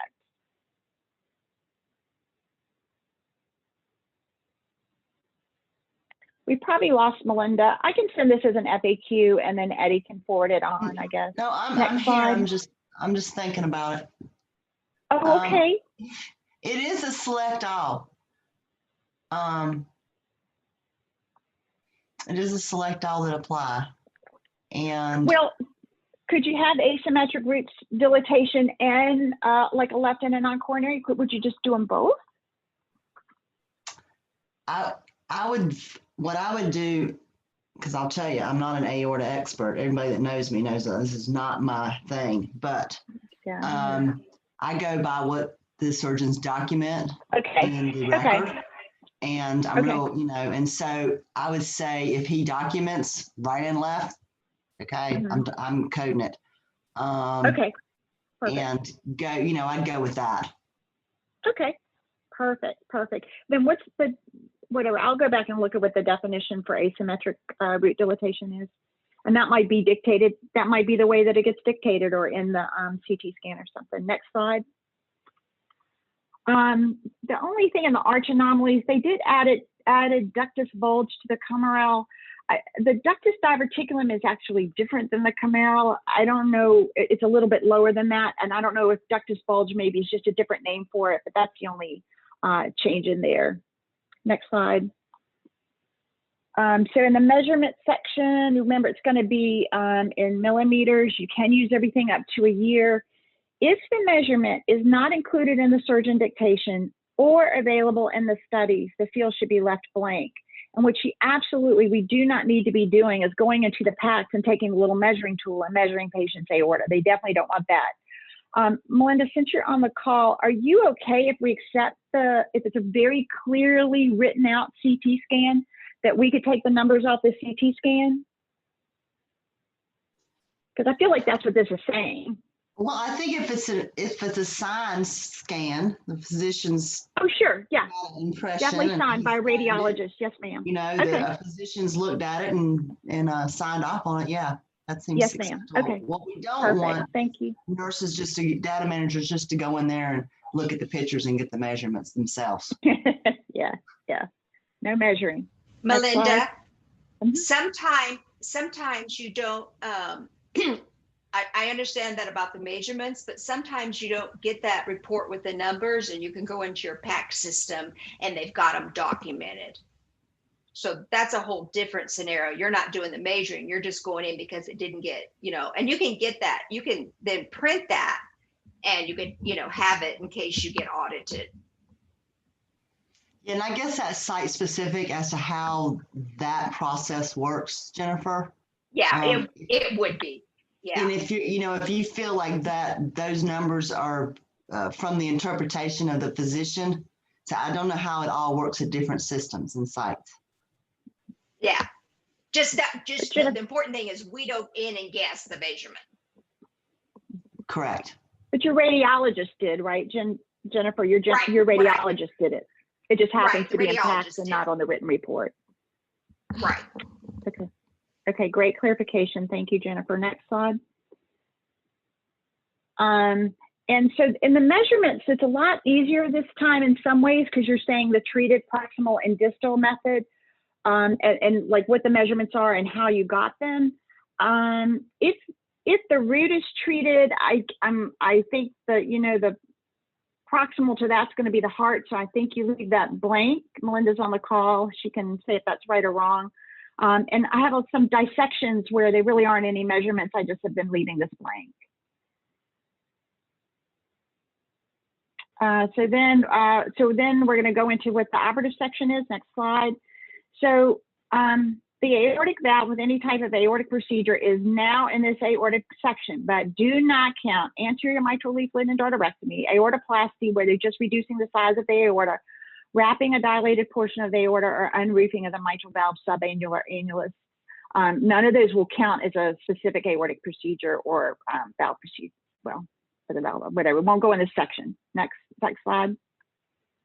This is a lovely little FAQ, and this is what Melinda was referring to at first, but to actually get this in the operative section, 2191, you actually have to say yes to aortic valve. But this person did an aortic valve sparing procedure with a root and ascending aorta, but they did not touch the aortic valve. So in 952, which is, okay, and then they're asking, so what do I put under the aortic valve section for replacement or whatever? So the answer is, you would say when it's in 4951, aortic valve or root procedure, you say yes, it's planned. You'll leave the next one blank, and then the root procedure will be yes, and then you'll go ahead and fill those out from there. So next slide. They gave us some more options. God bless the patient that's got to have a TAVR and an aortic procedure done on the same day, but there are more options for how you get to the TAVR. Next slide. Aortic repair options. This is kind of throughout the manual, but it does clarify that the removal of vegetation, which of course is common with endocarditis, is actually added in this section for, you would just pick the pannus thrombus removal. There are options for the repair of the previously inserted device. So this means you had a valve in the past, and now all you're going to do is repair that prosthetic valve or whatever kind of valve was in there. They give you a chance, there are options for how to repair that valve that's a previously implanted valve. Next slide. Okay, now I have done this wrong for time immemorial. I'm sorry, Melinda, totally did not understand this.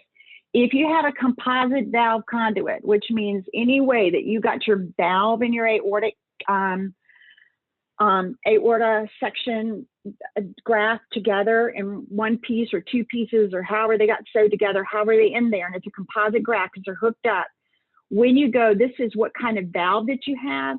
So say you had a St. Jude mechanical valve, and then they have the Dacron for the aortic valve. You would pick other here, and then you're going to have a chance down in the composite graft conduit to say mechanical there. And then that's where they'll know, oh, that was a St. Jude mechanical valve, or that was bioprosthetic. And this, I think, will be a little bit clearer when Maggie does her case study. Next slide. Ross procedures are in here. It's interesting to me. I guess you can do, in a Ross procedure, you take out the patient's pulmonic valve and put it in their aortic position, and then you either do a homograph or bioprosthetic valve in the pulmonic position. And for this, in this scenario, you're doing a Ross procedure. They must have also either taken part of the PA, which we've never done this, so I'm not sure. But the point of this is that for the device inserted in the valve section would be no device, because it's not technically a device. It's actually part of yourself. It was your pulmonic valve in that position. So that's the take-home message in this. And if you do those procedures, you'll understand all this way better than me. Next slide. Root procedures. You have your chance here to say your composite valve graft and your valve sparing root. And then we have actually really clear choices for how did they implant the root, and there are wonderful pictures in the training manual for how to get there. This was a great, I guess in my mind, I always thought like composite graft was mean like you took a composite of like two different things and sewed them up. But really a composite graft is any type of graft that's got the aortic valve and the aortic graft together, whether the surgeons made it or you buy it from the Bentall factory, or you buy it from the factory that way, or it came out of the animal or yourself, whatever. Next, that's what a composite graft is. Next one. Resuspension of the aortic valve. I think we learned this in 2.9 and actually had to go change a lot of procedures in that, is that if they resuspend the aortic valve, and this happens a lot in aortic dissections, that is actually considered an aortic valve repair. And so in the aortic valve section, you would say repair, and then you pick this leaflet commissural resuspension suture as what they did for the repair. But if they did a root with this also, because it's possible to resuspend the aortic valve and just do the ascending aorta sometimes, but if you do it with a root, you still have to go down and fill out the root section, because you did the root. So you repaired the valve with the resuspension suture, you did some kind of root repair, and then you did whatever else you did. And this is a great explanation of what that suture is. They go from inside to outside and kind of squish that dissection back together. Next slide. So when you do that as a repair, it's not captured as a valve sparing root procedure. You want to capture it as a aortic valve repair and a aortic root or ascending aorta, whatever else you do. Next slide. There are some options for how you, okay, we've already seen this slide. That's what I tell you about the numbers got crazy to me. You've already seen this. Next slide. So then you get down into the surgical ascending and arch procedures. The proximal location, you've got options. You have options to how, if you did an arch procedure, how you connected up the head vessels. And in the surgical descending thoracic aorta procedure, they just added surgical to make it clear, like this is an open one. This is not a T-bar, right? Because a T-bar is going to go in different sections. This is a surgical one. Next slide. And then here are the T-bar options. They give you some options to more options to how they get the access, including axilla and carotid. Next slide. This is interesting to me. Like I am assuming, and I don't mean to be fresh here, but I'm assuming if you got no flow back to your nominate that you're dead. I don't, but that was added as an option. Melinda may know more than I do about, like, you know, what happened with this, but hopefully you've got flow restored, but if you don't, you can say no flow restored. I guess maybe if they did a branch artery, maybe it's branched off some other way. Maybe they debranched it. They also added this endovascular balloon fenestration of dissection flap, which I've got a little picture of it. We do not do this, but it's just a way to actually make a hole in the false lumen, and you can actually stent that false lumen and actually get blood flow that way. Next slide. So this is kind of new for me too. I learned a lot doing this, I have to say, but you do not include your aortic valves nor your aortic composite grafts into the device section. They all kind of go up into the devices, and you'll see that on our case study. I will say that any aortic valve and any composite graft is not going to go in this, and all of these will just show up as blank because there was supposed to be a way to say no. Melinda said that on the call yesterday. There's just no way to say no on that first one, so all of them will be no. So nothing will go in this if you have a aortic valve with a composite graft. Next slide. We're almost at the end. You're doing great. Starting November 1st, you do not enter the device model from that list. You actually just go ahead and you don't do a harvest code. You actually put in the device model just like you have it.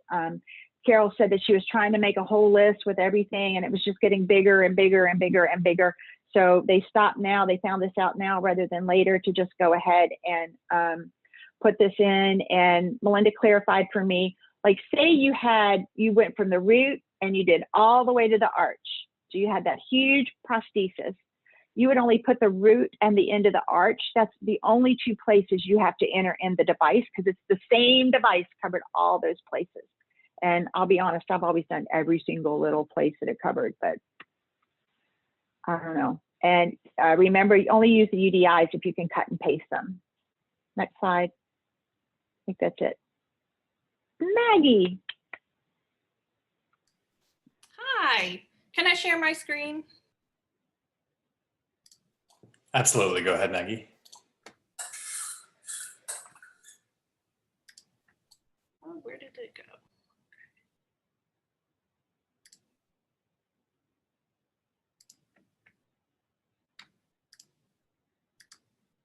Okay. Nope, that's not going to work. So thank you, Judy. That was very good. And I'm just going to do a case study. We wanted to highlight the freestyle root replacement and how tricky it can be. The first time I did it, it really took me a long time to get used to what to open, what not to open, what to choose. I will try to fly through this for time reasons and still get our point across. So our case study starts with a 82-year-old male with a history of Marfan syndrome. He had an aortic dissection in 2019. He has a pacemaker implanted with a history of hypertension. Family has no history of aortic disease. He did have a repair of that aortic dissection with the ascending aorta replacement with an arch replacement and reimplantation of the innominate artery. His history of present illness, he was actually at the physician's office following up, having a follow-up echo for this procedure, and they found a large mediastinal hematoma, so they directed him to the ED. He wasn't complaining of anything, any symptoms that would alert us to any kind of issue going on. He did have a CTA in the ED that confirmed there was a leakage, and it was at the proximal anastomosis of the ascending aortic repair.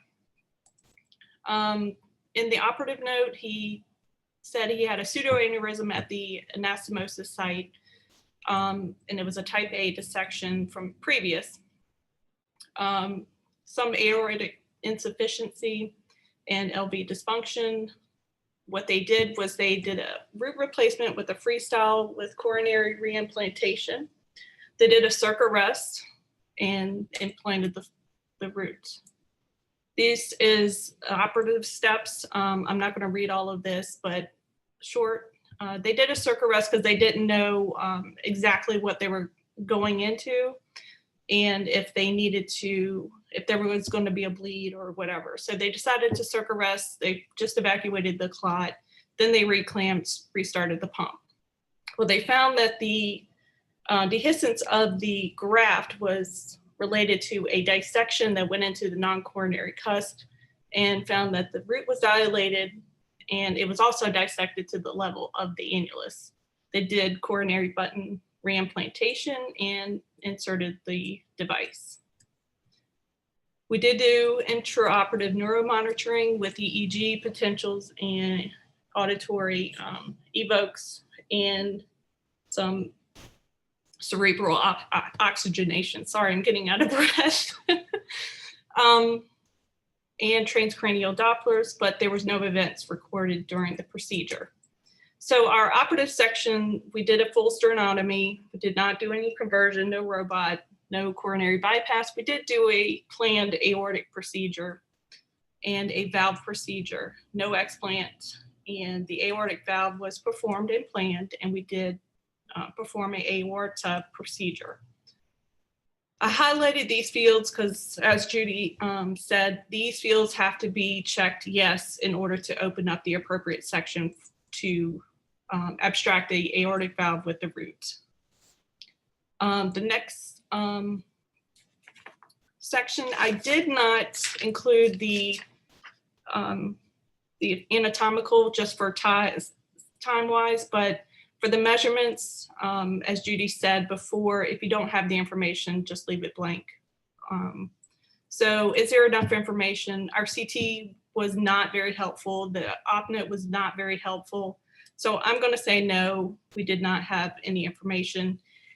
Our treated zone with the largest diameter, I don't have any measurements, but I guess we could say it was below the STJ because we just did the valve and the root. Please correct me if I'm wrong, but I didn't include anything. For the measurements, I left blank. And then for the proximal and distal, I said no because I had no information related to that. For the intervention, we have the planned procedure was a repair of the aortic graft versus redo of the root, ascending arch, and aorta, and under circ arrest. So that was what they planned on doing before they went into the OR.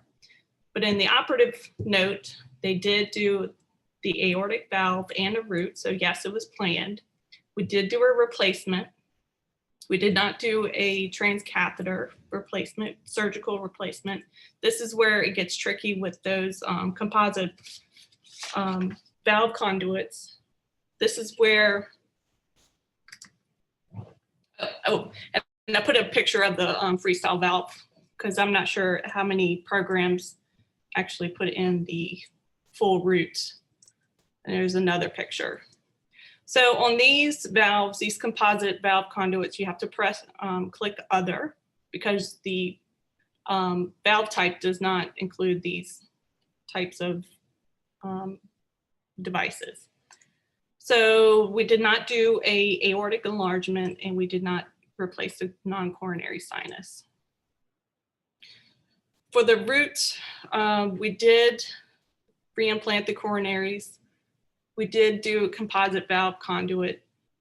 The freestyle is a prosthetic device, and this is where it's captured as a stentless biological full root. We did do buttons, and we did not do a major reconstruction. Cutting the form short, we did not do anything above the ascending, or actually above the root. So all of those sections would be no. We did do neuromonitoring intraoperatively. We did not do a spinal drain. We did do potentials. There was no events. So all of those would be no. We did do an EEG. We did not do an IVUS, no transcutaneous Doppler, no angiogram, and we did not do any balloon fenestration. This recently came up, and it came up on the call yesterday about entering these composite devices.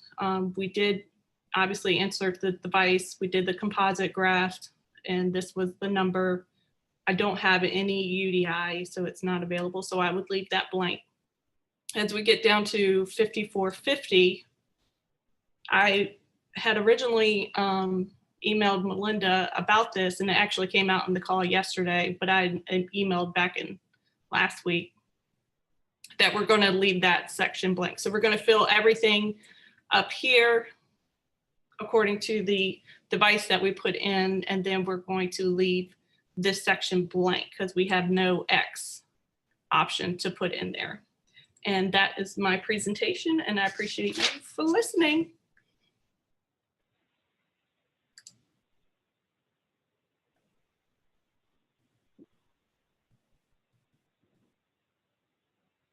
Wonderful. Thank you, Maggie.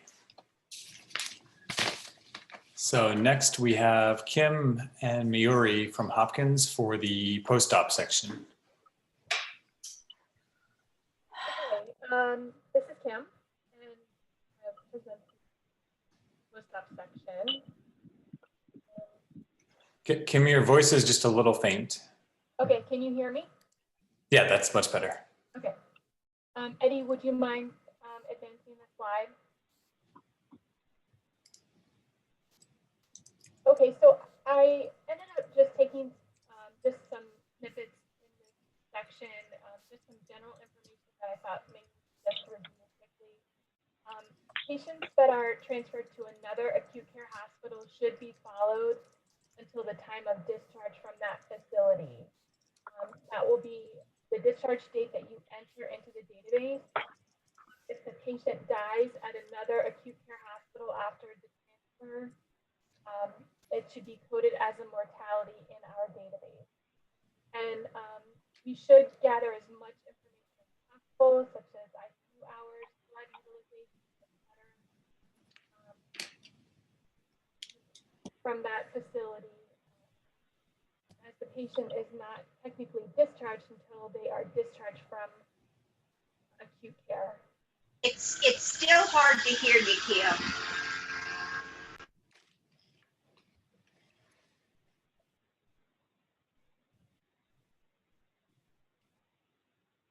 Okay, I'll try.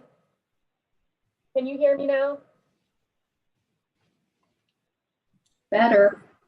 Better.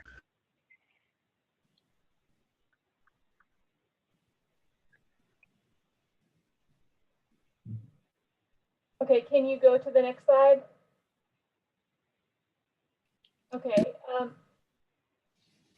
some additional information. We talked about this earlier. Do not round up any lab values.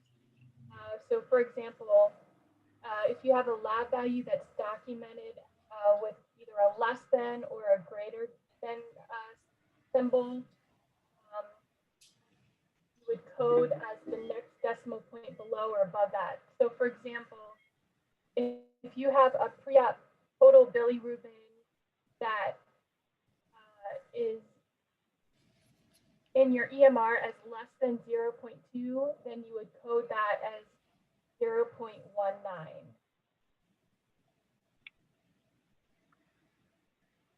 Next slide. Same goes for ventilation and ICU hours. Do not round the additional ventilation and ICU hours up. So for example, if you have vent hours of 50.626, then you would enter 50.62. Same goes with your ICU hours. Do not round them up. Hours are calculated with a decimal point so that minutes can be included. So in order to calculate that, you would divide the number of minutes by 60. And below are just examples of what that would look like. Next slide. Next one is, this is a new field which talks about platelet dose packs. And the definition says that you need to indicate the total number of platelet dose packs administered from OR exit to acute care discharge. And a dose pack is not the same as a unit, so you need to understand that.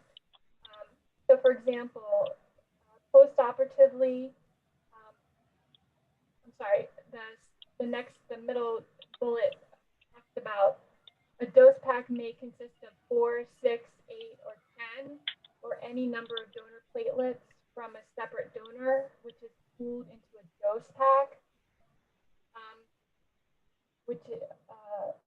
And a dose pack is counted as 1 despite the number of platelet units in a dose pack. So for example, nurse documents giving 10 packs of platelets, you would code this as 1 dose pack. Next slide. So here's a question. How do you code platelet dose pack when an institution does not pull platelets from multiple donors? And you'll see here, this is an example of units. So there are 5 highlighted platelets here, and these are counted as units. So how would you code this scenario with respect to the platelet dose pack? Next slide. Okay, so for post-operative or blood products used post-operatively, you would say yes. And for your platelet dose packs, you would say 5. Okay, and then here it just talks again about.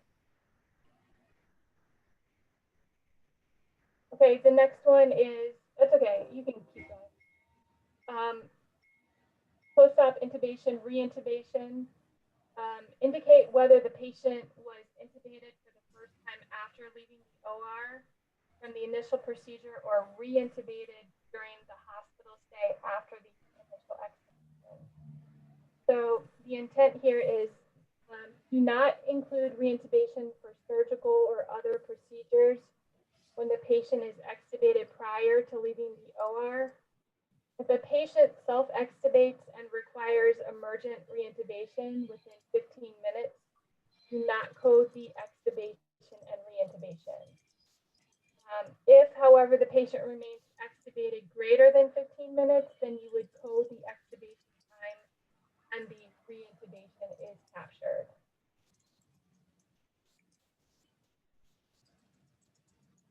So here's an example, 72-year-old male, status post-CABG on 9/23.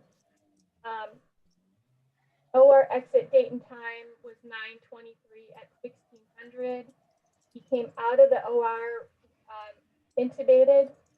The patient self-extubates that same day at 2200 and requires reintubation at 2218. You code this scenario as additional hours ventilated. Next slide. Yes. Yes. So you extubated in OR, you would say no. Initial extubation date and time would be 9:23 at 2200. Thank you. Total post-op vent hours would be 6. Reintubated or intubated post-op during hospital stay would be yes. Additional hours ventilated would be 0.3. And your total post-op ventilation hours would be 6.3.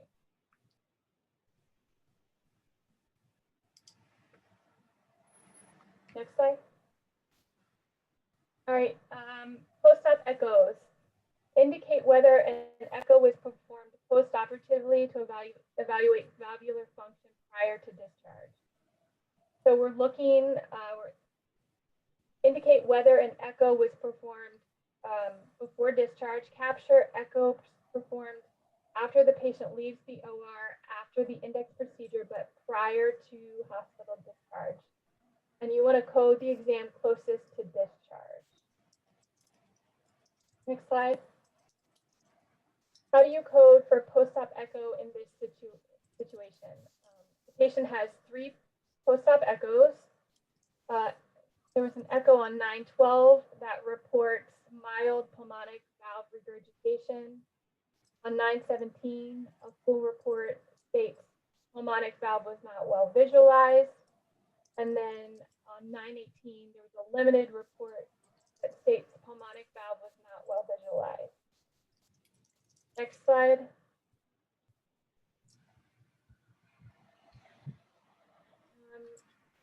So for here, you would code as mild pulmonic valve regurg since the 2 echoes closest to discharge do not visualize the pulmonary valve.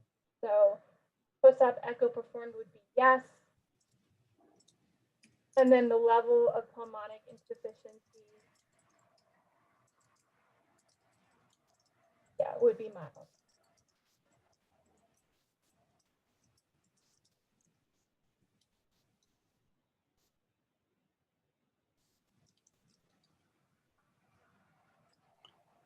Thank you, Kim. Any questions, comments on the post-op section?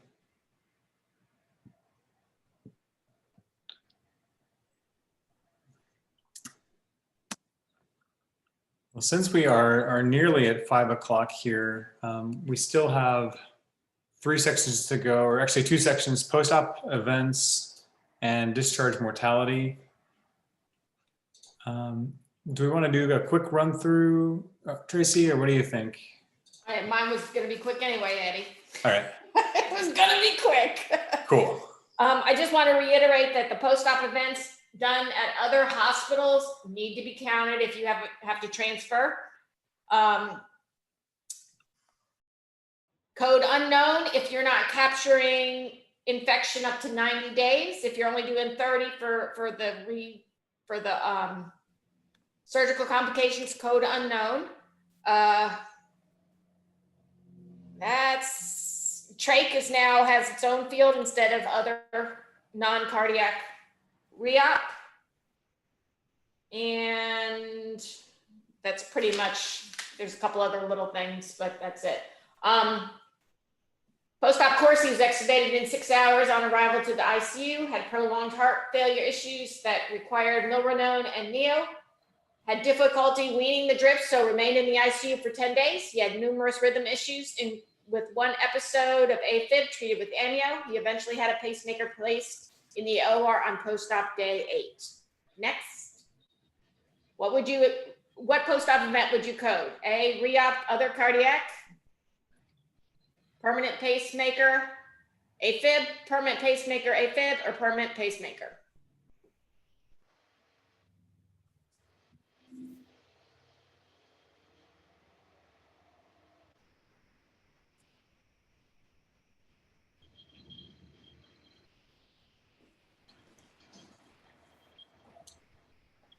All right, 10 votes, 11. I'm going to stop it.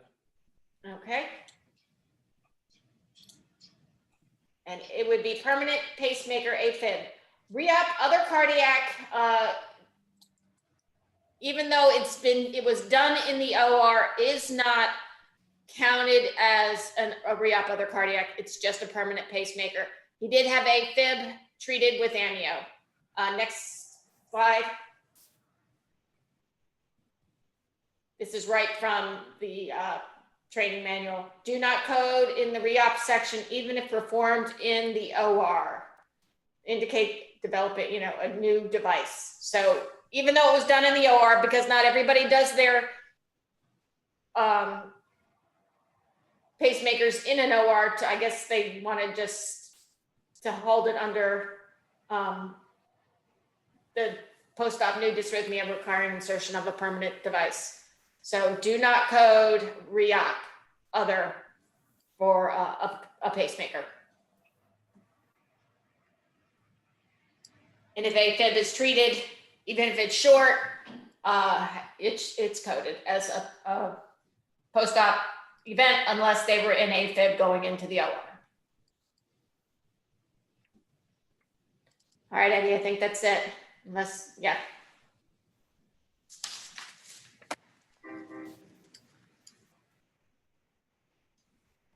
For the discharge mortality section, I'm not sure if Dawn is still with us. I think she had to take off. Yeah, she had to leave at 4. So we will definitely send these out afterwards. We had a couple scenarios here. Eddie? Yeah. For the Michigan slides, I thought they were very good. Can you send the answers along with them? Yes. Thank you. I will share the Michigan slides and. Yeah, can we just go ahead and finish these then? Just look at them? For sure. Do you want me to go back to the scenario here? I apologize.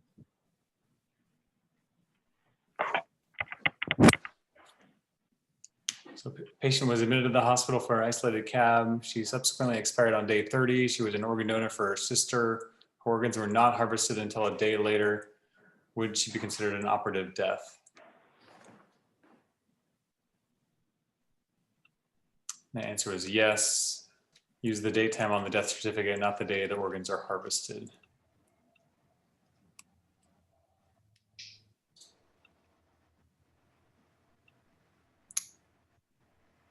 There was an FAQ in October 2020 about a discharge to palliative care, which is an acknowledgement that the patient is not expected to survive. Therefore, it's equal to discharge to hospice,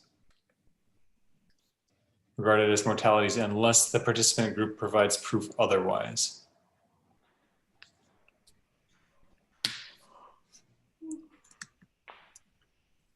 Training manual states we should take the last EF prior to discharge to determine if an ACE and an ARB is required due to an EF less than 40.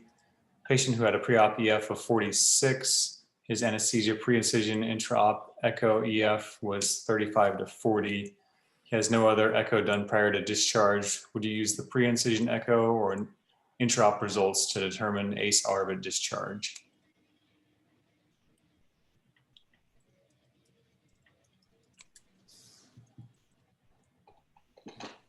Pre-op. It says prior to surgery would be the last EF. Do not recommend using the intra-op pre-incision EF results to determine if an ACE and ARB is needed at discharge. Patient was screened for tobacco, alcohol, and illicit drug use, but the patient was not positive for any of the above. How would you code 7016 substance use screening and counseling performed? Yes. Yes. Not applicable. Applicable. It's yes. Oh, that's right, yes. because they screened them, yeah. Okay. So FAQ says it's a two-part question. Did you screen and did you provide counseling if necessary? In this scenario code, yes. You screened the patient for tobacco, alcohol, and illicit drug use, and no counseling was needed.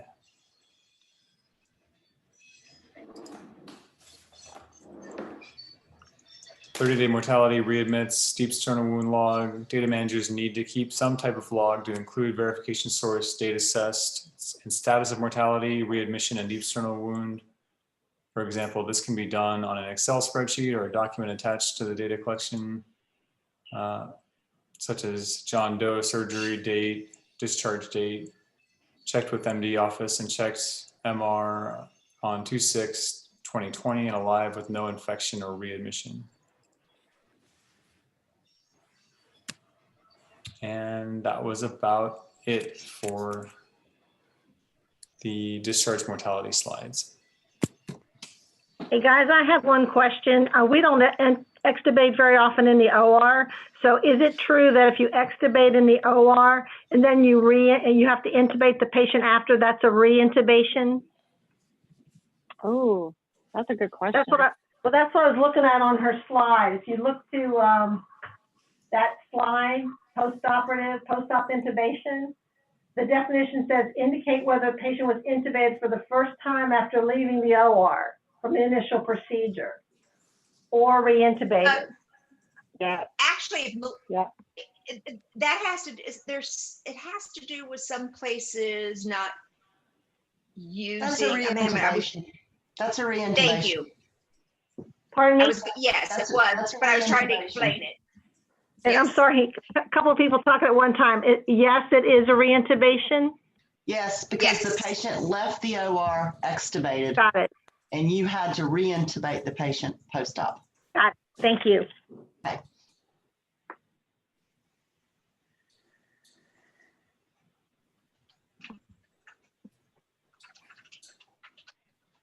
I have a question not related to the post-operative section. It's to the aorta section. Can I ask it?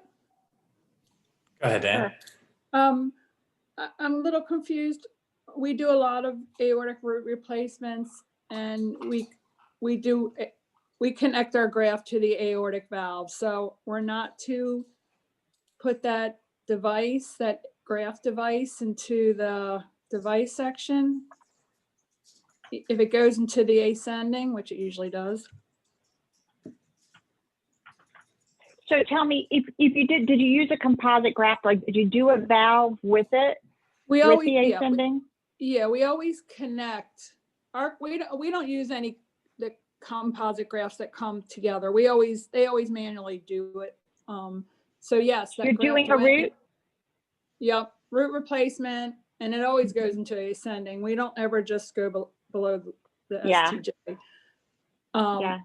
So we put that graft into the device section. I just want to clarify that I'm doing that right, even though the proximal is really below the STJ, but they don't ask that. They have it starting at the STJ. I get confused at all that.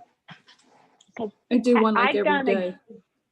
I know, but I did exactly what you were saying. So you did the root, you did the valve, you did the root, you did the ascending. The surgeon probably sewed it together in there. Somehow they got it together. I was putting all that in the device section. Melinda's still on the call, but doing this section, what I'm understanding is that they want that as a composite graft in the composite graft section. And there's a place on the field, like, I felt like when I looked somewhere, it says this is for composite grafts. I don't know if Melinda's still on the call, but from doing this section, I believe that was my understanding, that you do not have to go down and therefore put it down again in the device section. But I've done exactly what you've done. Okay, because so Melinda's on the call, she can clarify. I'm not really putting in the graft what it was. Yeah, I guess I'm just so when you say you do the valve and then you do a separate graft. That's what you're describing, right? Yeah, they're just sewing the graft to the valve to make it a composite graft. To make it a composite graft. Right. Mm-hmm. We always fashion our stuff like that. We rarely ever use manufactured ones that come together.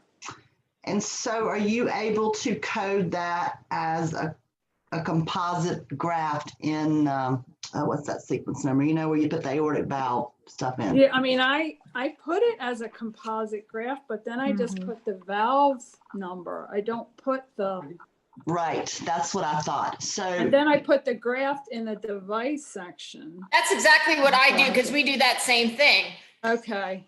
That's what I do too, but. The problem is that in the ascending part, then it's asking the proximal site, and you can only get to STJ. You can't go below it. So that's just what I've been picking. I don't know if I'm. Me too. Okay. All right. Then I'm just going to kind of do that.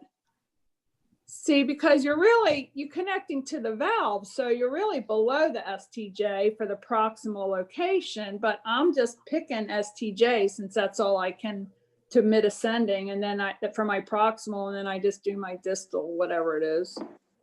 That's what I would do, because when you're coding the valve, if this is a makeshift composite in my mind, they're making a composite. Yes. So you're not able to accurately put that model number in of that commercial composite, right? Okay. Yes. So you need to go down to that device section. Okay, but I'm still put the graft. I'm still material. coding it as a composite graft, though, right? Into that. I mean, like you have to get the read in. There I would put the separate valve there, and then I'd go below and put the graft. Right, and then they would be able to say, well, this person made a composite graft. Right. I mean, in another training manual, I used to say that, fashion ones are accepted, but I don't know how this wants to be coded now. And that's just how I've been coding it. The valve is the valve and the graft is the graft below, but I'm still calling it a composite graft in the aortic valve section of that aorta section. I think I would do that too. Okay. That's what I do. That's what I've done. Not that we do very many, but we always make our composite with I'm like sending Melinda a question every other day about aorta. So we do so many. Melinda, can we get that clarified though? Because they do have one that's surgeon fashion. Yeah, get it clarified in the training manual.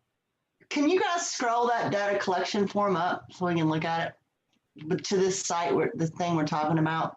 So I just started thinking, okay, well, let me think about this again, because our choices are, where's the choices at? Keep going. You have to go to like 20. I think it's. Oh, right there. It's in there, right? Yeah. Okay. Yeah. Right up. No, go back down. Go back up. Go back up. Go back up to the middle of 21. There. Right there. So you have to check that composite. Then you would go in and put the type. And I would say bioprosthetic stented valve conduit. Do I do it like that?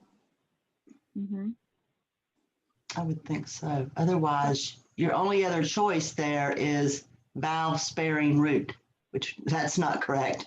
I mean, I guess they figure if I'm putting it in two parts, it's something that's been put together. Yes. I just want to know. And while we're at coronary reimplantation, we did a vein graft, Cabral, and a classic. Which one do I pick? I can't pick both. One was to the left coronary, one was to the right coronary. That's a good question. Send that in. I'll take it to. I think I did send it in. So I just, if there's a priority over one over the other, I think I sent it. So. Yeah, I'm a little behind with the FAQs. It's okay. It's okay. They just keep coming in. Well, thank you. Thank you guys for clearing that up.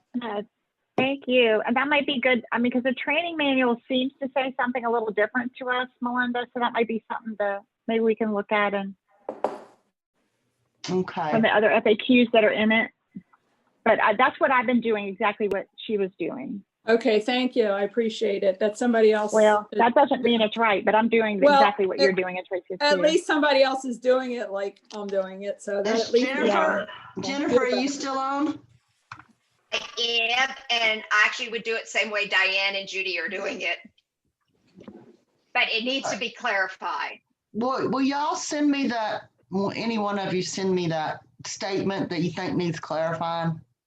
So I don't Sure. forget. So I don't forget. Do you want us to send it in the FAQ question thing? Either that or Jennifer's got my email. She could just send it over to me. Okay. This is Jennifer, and I have to hop off. This has been wonderful, and I'm so glad we did it together with both groups. Yeah, it's great. Thank you, Jennifer. And we can kind of close it out here, I think, unless there's anything else pressing. But I just want to say a big thank you to everyone on the line. Thank you to Melinda. Thank you to you all for sharing your slides and your time with us this afternoon. It's been pretty amazing. We'll follow up with the slides, both our own slides as well as the Michigan slides. And we'll keep the conversation going virtually, and just hope everyone stays safe, stays well, and stays out of trouble here over the holiday season. Thank you, Thank Eddie. you. Thank you, buddy. Thank you, Melinda. Thanks. Thank you, everyone. Have a good day. Thank you. Thanks all. Take care. Thank you.